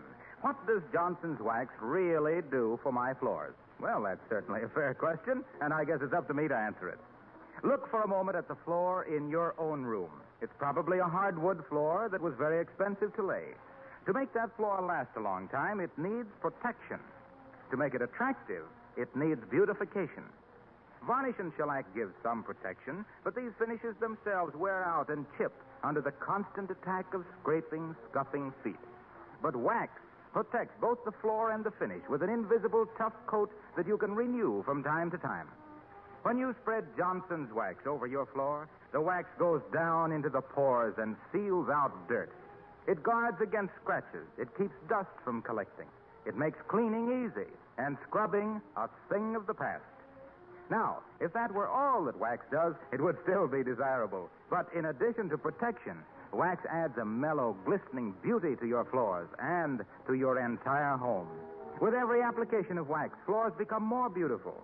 Now, of course, when I say wax, I mean a high-quality, reliable wax, perfectly blended, which is another way of saying Johnson's Wax, the wax that has given satisfaction in millions of homes for over 50 years. Remember, when you walk on wax, you save your floors.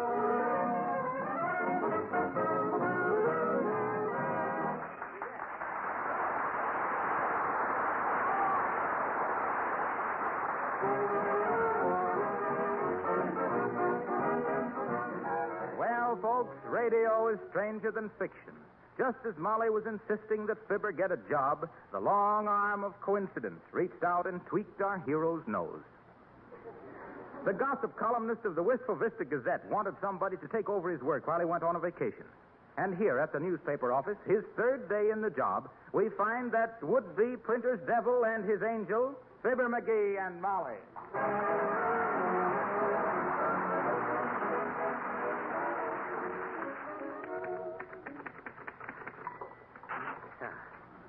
Oh, I like this newspaper work, Molly. Last I got me a job I can put my Hearst into. Say, how did you ever happen to get this job, McGee? I didn't know you were a friend of the columnist here. Oh, sure. Me and him was old buddies. You see these two fingers, Molly? Yes? Me and him was just like that. That short one's me. Well, I mind the time I was a reporter on the old Bloomington Pantograph. I didn't mind being a cub, but when they wanted me to hibernate one winter, I quit. Oh, there, young man. First opportunity I've had to drop in on you. How are you getting along? Oh, just fine, Chief. I've seen you around here checking up on things and wondered if you weren't going to come in sometime. Well, I like to have the new people settle down before I disturb them. Well, that's mighty nice of you, Chief. Meet the little woman. She's my best critic and severest friend. Don't you get it, Molly? Ain't funny, McGee. You got to give me credit for remembering it. Tell me, McGee, what writing experience have you had? Oh, quite a bit, Chief. A lot of poetry, 2 or 3 mysteries. A couple of letters. I'm writing a novel now, Chief. A novel? Is that Yeah. so? It's about the Dust Bowl farmers. It's got a good title for it, too, I have. The Grapes of Wrath. Well, that's been used. It has? Doggone it, I talk too much. Say, have you seen any of my husband's newspaper columns, Chief? Oh, yes, indeed. I've been following his work with a great deal of interest. Well, thanks, Chief. Nice of you to say so. I'd like to have you tell me something about candid camera work sometime. I see that's your hobby. Candid camera? What makes you think so? Well, I imagine McGee noticed the little camera you have hanging on your belt there, sir. Oh, that isn't a camera. Huh? That's a clock. I'm the night watchman. See you again sometime. Night watchman. Just one big happy family. Say, let me know when you have your next literary conference, McGee, and I'll bring the elevator operator and the window washer. Well, he fools you, too. Now, let's see. Where can I dig up some good gossip items, Molly? Say, speaking of gossip, dearie, there's only one thing that worries me about this job. What's that, Mrs. McGee? Oh, you say such personal things about people. Don't they ever threaten you or anything? Sure, but that don't mean nothing. There's always some guy with a grudge that's threatening to shoot you or horsewhip you or something. Empty threats. Don't mean a thing. Mr. McGee. Yes, Miss Print. Gentleman to see you. What's he want, Miss Print? He says it's a personal matter, Mr. McGee. He's got a horsewhip with him. Oh. Horsewhip, eh? Well, tell him we don't want it. What? A horsewhip? You mean he's... I don't mean a thing, McGee. Just an empty threat. Oh. What'll I tell him, Mr. McGee? Tell him I ain't in. Tell him I've gone home. Tell him anything. Wait a minute. Tell him I'm making the rounds of the nightclubs and probably won't show up for days. Yes, sir. Come on, Molly. Let's get out of here. Okay. No, wait. I better send this copy down to the composing room first. Copy boy. Copy boy. Yes, sir. Take this copy down to the composing room. And, boy, Yes, sir. get me a press card to stick in the windshield of my automobile. Yes, sir. McGee, you haven't got an automobile. Oh, that's right. Boy, Yes, sir. get me an automobile to stick the press card into the windshield of. Yes, sir. Dadrat, I wonder what that guy out there wants to horsewhip me for. Maybe I better print a retraction. How can you make a retraction when you don't even know what item he's angry about? Well, I'll make a blanket retraction. That ought to cover me. Come on, let's duck out the back door. Well, what if he hears it? Shucks, I never thought of that. How can we distract his attention? Oh, I know. Hey, Billy. Billy Mills. Play an apple for the teacher, and play it loud. Yes, sir.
Well, here we are, Molly. The hottest night spot in town. Oh, how exciting. Uh-huh. Gil Hooley's Grand Terrace Cafe and Pool Room. I wonder if it's crowded. Hey, doorman, is there a big crowd inside? Oh, not many. It's pretty quiet. Oh, hello there, daughter. Hello, Johnny. Hey, they tell me you're writing a gossip column now. I got an exclusive story for you. It's a snoop. You mean a scoop? Hey!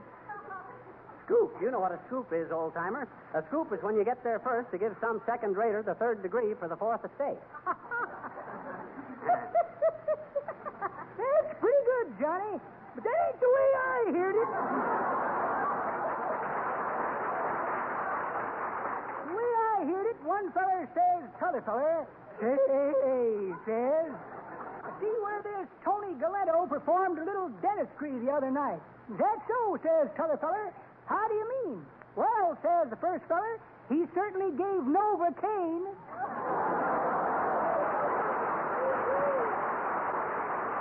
Say, I make a great story for you, Johnny. You might caption it, Local Anesthetic Makes Good.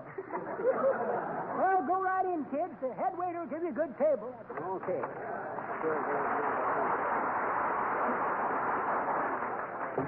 All right, here's a good table right here, Molly. Hey, waiter, give me the steak dinner. You just want a salad, don't you, Molly? Yes. A mixed green salad with just a tiny bit of garlic, waiter. Lady, there ain't no such thing as a tiny bit of garlic. Garlic is a garlic. And confidentially... Well, that's...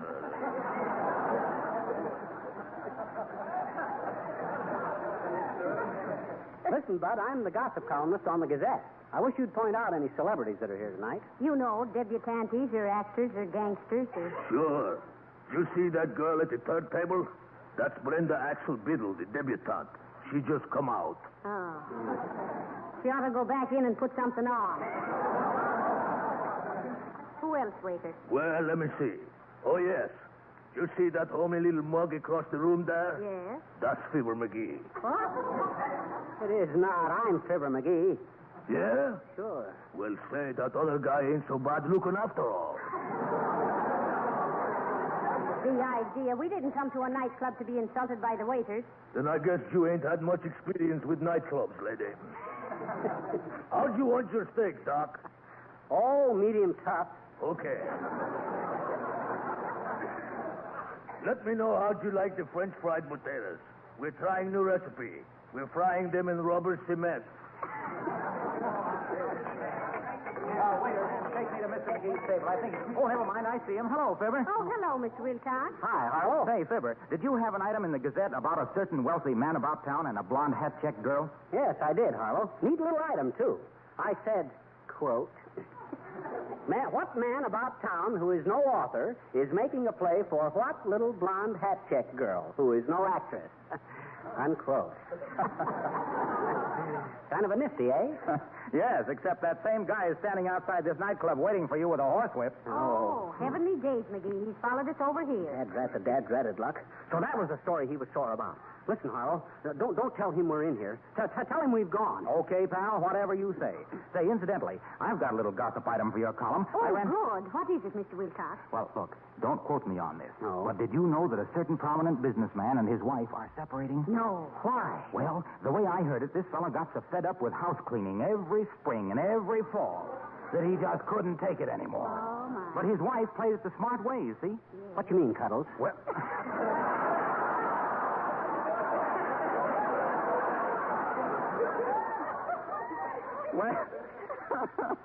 Well, she told him that everything was going to be different this year. Uh-huh. She said that she'd just learned how to simplify her housework. For instance, she's using Johnson's self-polishing glow coat so she can polish her linoleum floors in a jiffy without any rubbing or buffing. And she's going to use Johnson's paste and liquid wax on the wood floors and furniture and make dusting and cleaning easier the whole year. See? Oh, well, heavenly days, Mr. Wilcox. Wasn't that enough to reconcile them? What do you mean, reconcile? Well, you said they were separating. Oh, but that was just while house cleaning was going on. Oh. But now that she's found out about Johnson's glow coat and Johnson's wax, why, you can't keep him out of the house. Oh. Isn't that a nice little human interest story? Oh, simply delightful, Mr. Wilcox. I'm afraid that's too big a story for us. That's got national interest. My column is just local. Oh, I see. Well, Well, I guess I gotta be going. Keep an eye out for that guy with the horsewhip, Fibber. Say, does he look pretty mean, Mr. Wilcox? Mean? He's as sore as a pelican with sinus trouble. See you later, folks. That's okay. Maybe we better get out of here, Molly. I don't want any trouble with that guy. No, sir. We're not going to run away from him. Huh? We'll fight. We will? Certainly we will. Besides, you shouldn't worry, dearie. Didn't they tell you at the office that the newspaper was behind you and everything? Yeah, but if I'm going to get horsewhipped, I want something thicker than a newspaper behind me. Come on, Molly, let's go. Let's get out of here before something... Oh, there you are, Mrs. McGee. So nice to see you, really. Oh, how do you do, Mrs. Uppington? And Mr. McGee, too. Oh, and Mr. McGee's brother. Hi, what do you mean, my brother? Oh, Mary, wasn't that silly of me? For a moment, I thought there were two of you. It must be the lighting effect in here. I think things are well enough lit in here, Mrs. Uppington. Don't you, McGee? Yeah. Ain't you kind of swinging it a little bit? I'm afraid I'm becoming quite a guitar I've been learning a new dance step.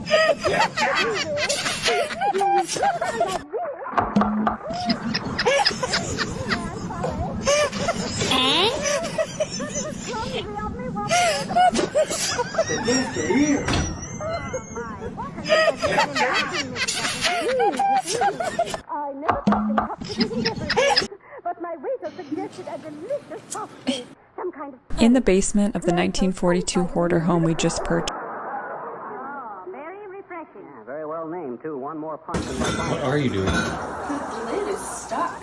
Oh, because it's hot. How do you do it? Just hit hot. Wow, that is stuck. It's completely... All right, Josh, you want to get in here? Yeah. Josh is going to science it. Okay. Ready? Ha-ha. Ha-ha. I see air. Science! Almost broke the butter knife doing that. What are you doing? The lid is stuck. How very amusing. Oh, dear, everything is very amusing tonight. Charlie Harper? Where? He owes me money. Pasternak? Jake! Wow, look at you. Look how much you've grown. I reached puberty. Oh, right, Miss Pasternak. 5th grade, Woodward Avenue Elementary.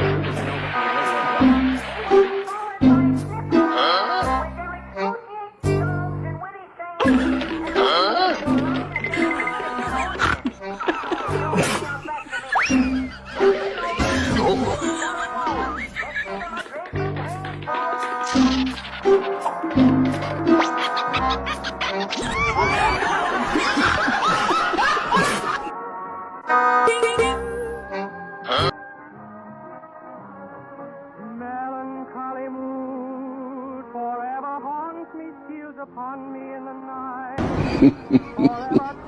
Forever taunts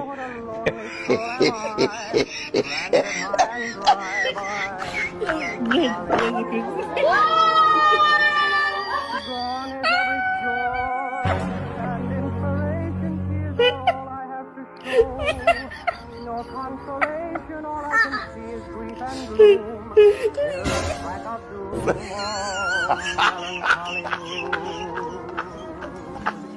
Deep in the night, I search for a trace of a lingering kiss, a warm embrace. But love is a whimsy as flimsy as lace.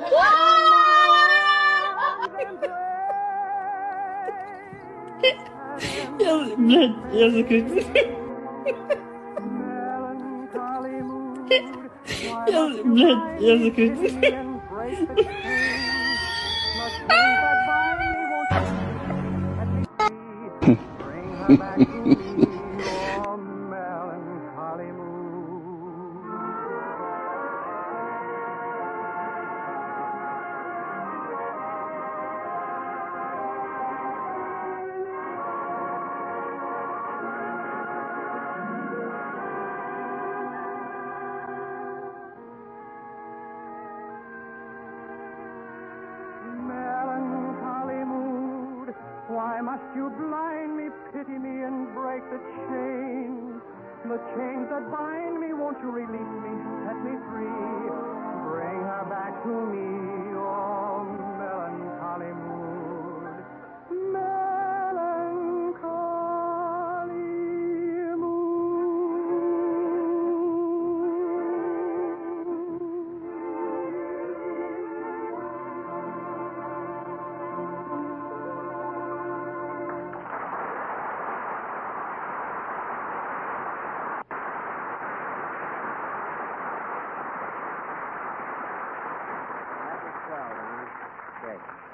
Boy, it's good to be back in a nice, cozy office again, ain't it, Molly? Oh, yes. Yes, sir. Excuse me, Mr. McGee. That man with the whip is here again. What? He is? Tell him I can't see him, sis. Yes, sir. Dad's rat is luck. That guy's going to be trailing me around like a busted garter. Why do you get yourself in a mess like this, McGee? Search me. I wonder how Walter Winchell handles these situations. Shucks, I'm just as smart as he is. What? What's he got that I haven't got? Oh, except that he can talk faster. One other little thing, too, dearie. He can think faster. You know, it's a wonder to me, McGee, that you... You suppose that's him, McGee? I don't care if it is or not. Hand me that paper knife, Molly. I'm going to defend myself to the last drop. Come in. Ah, there, Button Beezer. And good evening to you, my dear. Oh, good evening, Mr. Boomer. What you want, Boomer? I have a juicy little tidbit for your column. Oh. Yes, indeed. Came across it in a big house up on 14th Street, where I was a house guest for several minutes one night last week. Juicy little tidbit, eh? Well, if it ain't too scandalous, we can use it, Boomer. Let's see it, Mr. Boomer. Certainly. I have it right here somewhere. Now, where did I put that juicy little tidbit? Tidbit. Where did I put that tidbit? Here's a snapshot of a friend of mine, little Italian football player. Ah, yes, the good old Latin Quarter. Wow.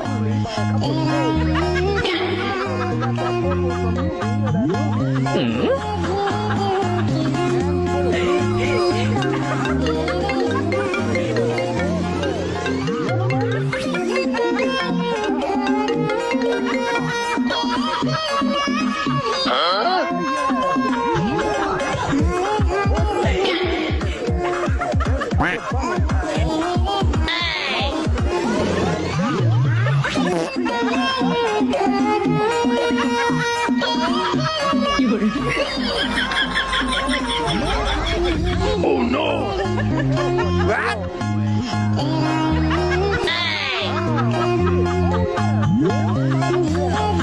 Huh?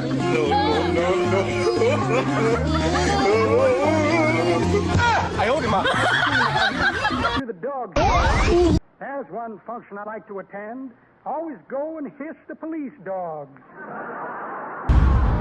Here's an abdominal torn.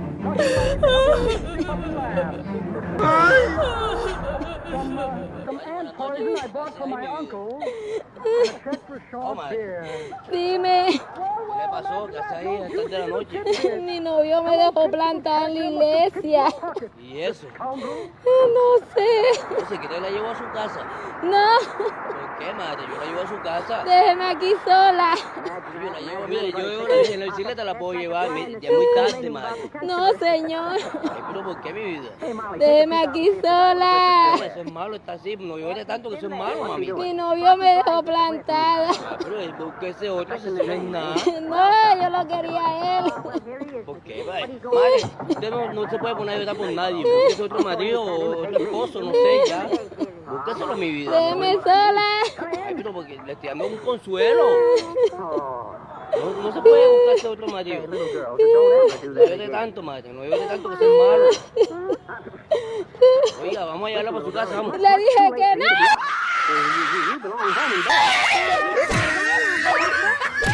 ¡Tengo miedo! ¡Ay, mi madre!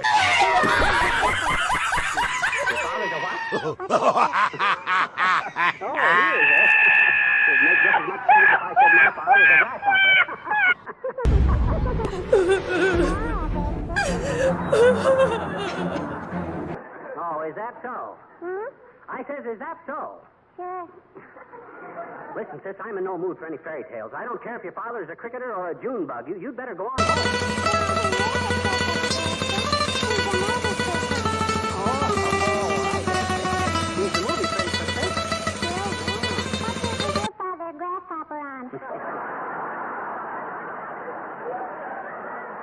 He ain't on the paper. I mean, he ain't a grasshopper.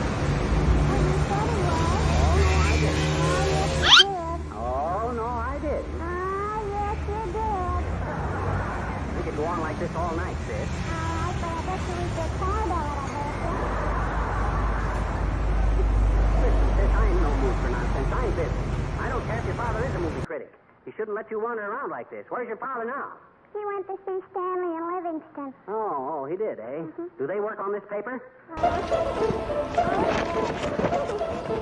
they have lunch every day with the Wizard of Oz. Gee, you're a funny man. She's not even. She's in the waka. Precocious kid. But just the same, if I ever meet this Stanley or Livingston, I'm going to give him a piece of my mind. Now, what are you going to do about the end of the horse? Yes, I do. I'm going to have it out with him. I'm going to tell him to come in here. If I start anything, he'll finish it. I mean, if I finish it, Hold your glasses. oh, I'll keep them on. I'll keep them on falling. Hey, Bud, you with the whip. Certainly am. Are you the columnist who wrote the article about the man about town making a play for a blonde head girl? Let me handle this, Molly. Well, what if I did? Shucks, can't you take a joke? After all, hey, you keep away from me now. You leave me alone. Get between us, Molly, before I fly into a blind rage. Now, listen, Bud. Let's talk this thing over. It's too late for that now. Oh, now, look, Bud. Let's be reasonable. Oh, slug him, dearie. Oh, I will if he cracks at me with that whip. Oh, don't be like that. Look, that blonde hat-check girl and I were married 6 months ago. Huh? And I figured that anybody who's as far behind the times as you are ought to be driving a horse and buggy. Huh? Here, take the whip. Oh, sure.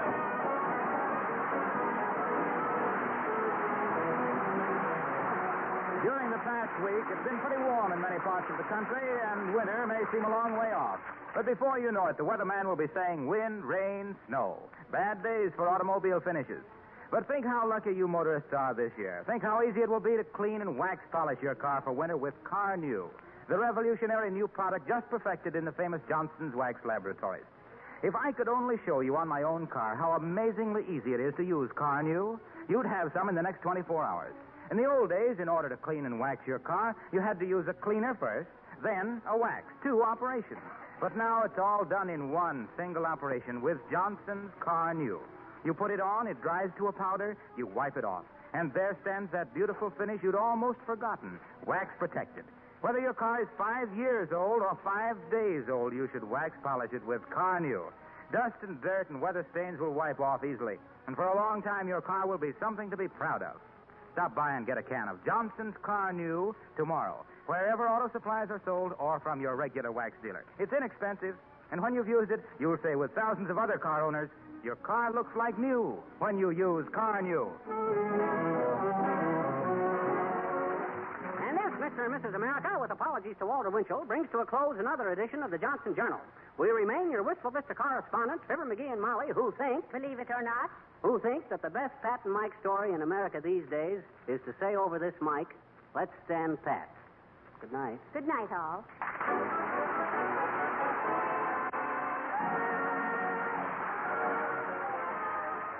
This is Harlow Wilcox speaking for the makers of Johnson's Wax and Johnson's Self-Polishing Glow Coat, Racine, Wisconsin, reminding you that if the community in which you live does not observe daylight saving time, Fibber McGee and Molly will come to you 1 hour later, beginning next Tuesday. Please see your local newspaper for time and station. Good night. This is the National Broadcasting Company.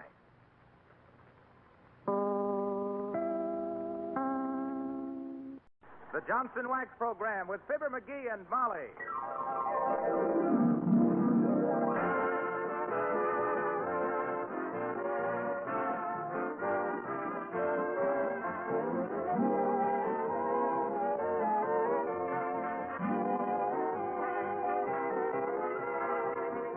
makers of Johnson's Wax and Johnson's Self-Polishing Glow Coat present Marion and Jim Jordan as Fibber McGee and Molly with Donald Novis, Bill Thompson, and Billy Mills Orchestra. The show opens with A New Sun in the Sky.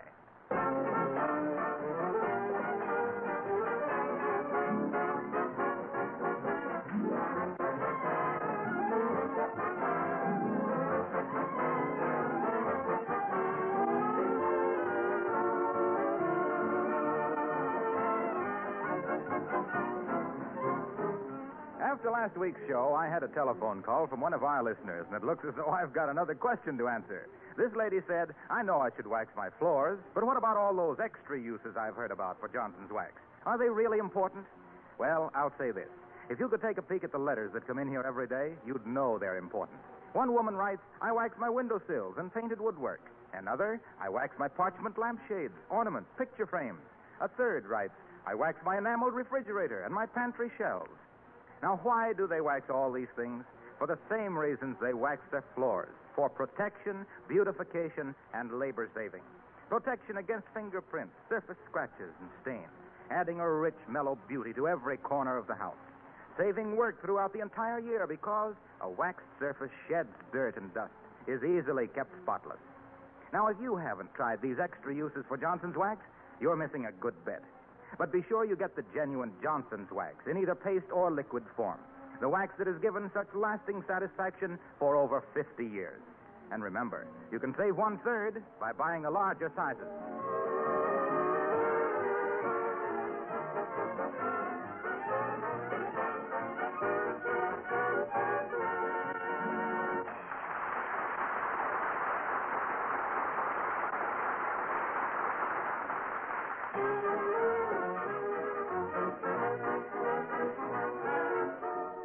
There's been quite a discussion at 79 Wistful Vista, a discussion as to whether or not Fibber should get busy and take down the window screens for the winter. It was quite an argument while it lasted, and here on a stepladder, taking down the window screens, is the loser, very busy under the watchful eye of the winner, Mrs. Simon Legree McGee, a combination otherwise known as Fibber McGee and Molly.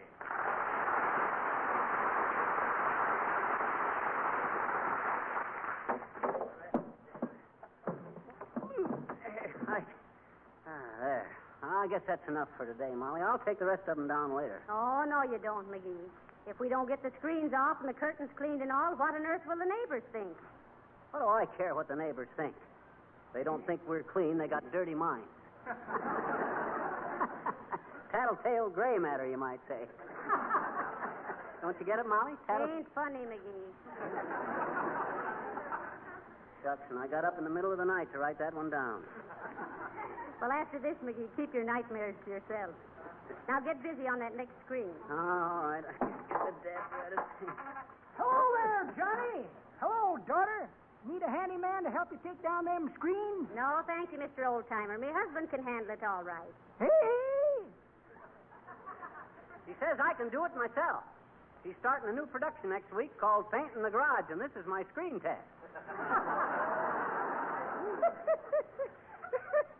That's pretty good, Johnny. But that ain't the way I heard it.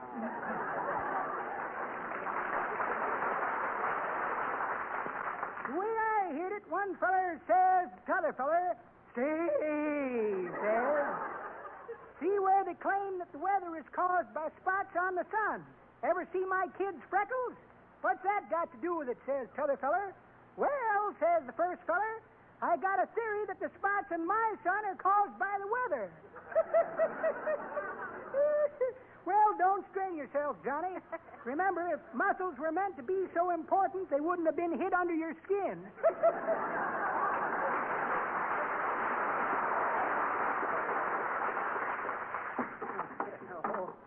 Hold the ladder, Molly. I'm coming down. Oh, what for? You've only taken down 2 screens. I know, but I feel kind of faint. Oh. Help me down, will you? Oh, you poor dear. Oh. Oh, my. Yeah. Where do you feel the worst? Up on the ladder. Well, now, there's only one thing for you to do, dearie, and that's go to bed. Now, come on in the house and lie down. Hey, wait a minute, Molly. I can't go to bed. I just happen to think there's a smoker at the club tonight, and I got to interview a lot of talent. Did I tell you about that guitar player I discovered? He's terrific. He's marvelous. Now, don't excite yourself, McGee. You better run up to bed. Oh, I don't want to go to bed. You're going to bed. But, Molly, I don't You're want... going to bed. That's what I say. I think I ought to go to bed. On second thought, Molly, I'll just lie down here on the Davenport. Come in. Good day, madam. I'm from the Wistful Vista Exterminating Company. Are you troubled with pests? Yes. What kind? Salesman from Exterminating Company. I get it. Who was that, Molly? Oh, that was just a man from the Exterminating Company. Oh, too bad you couldn't give him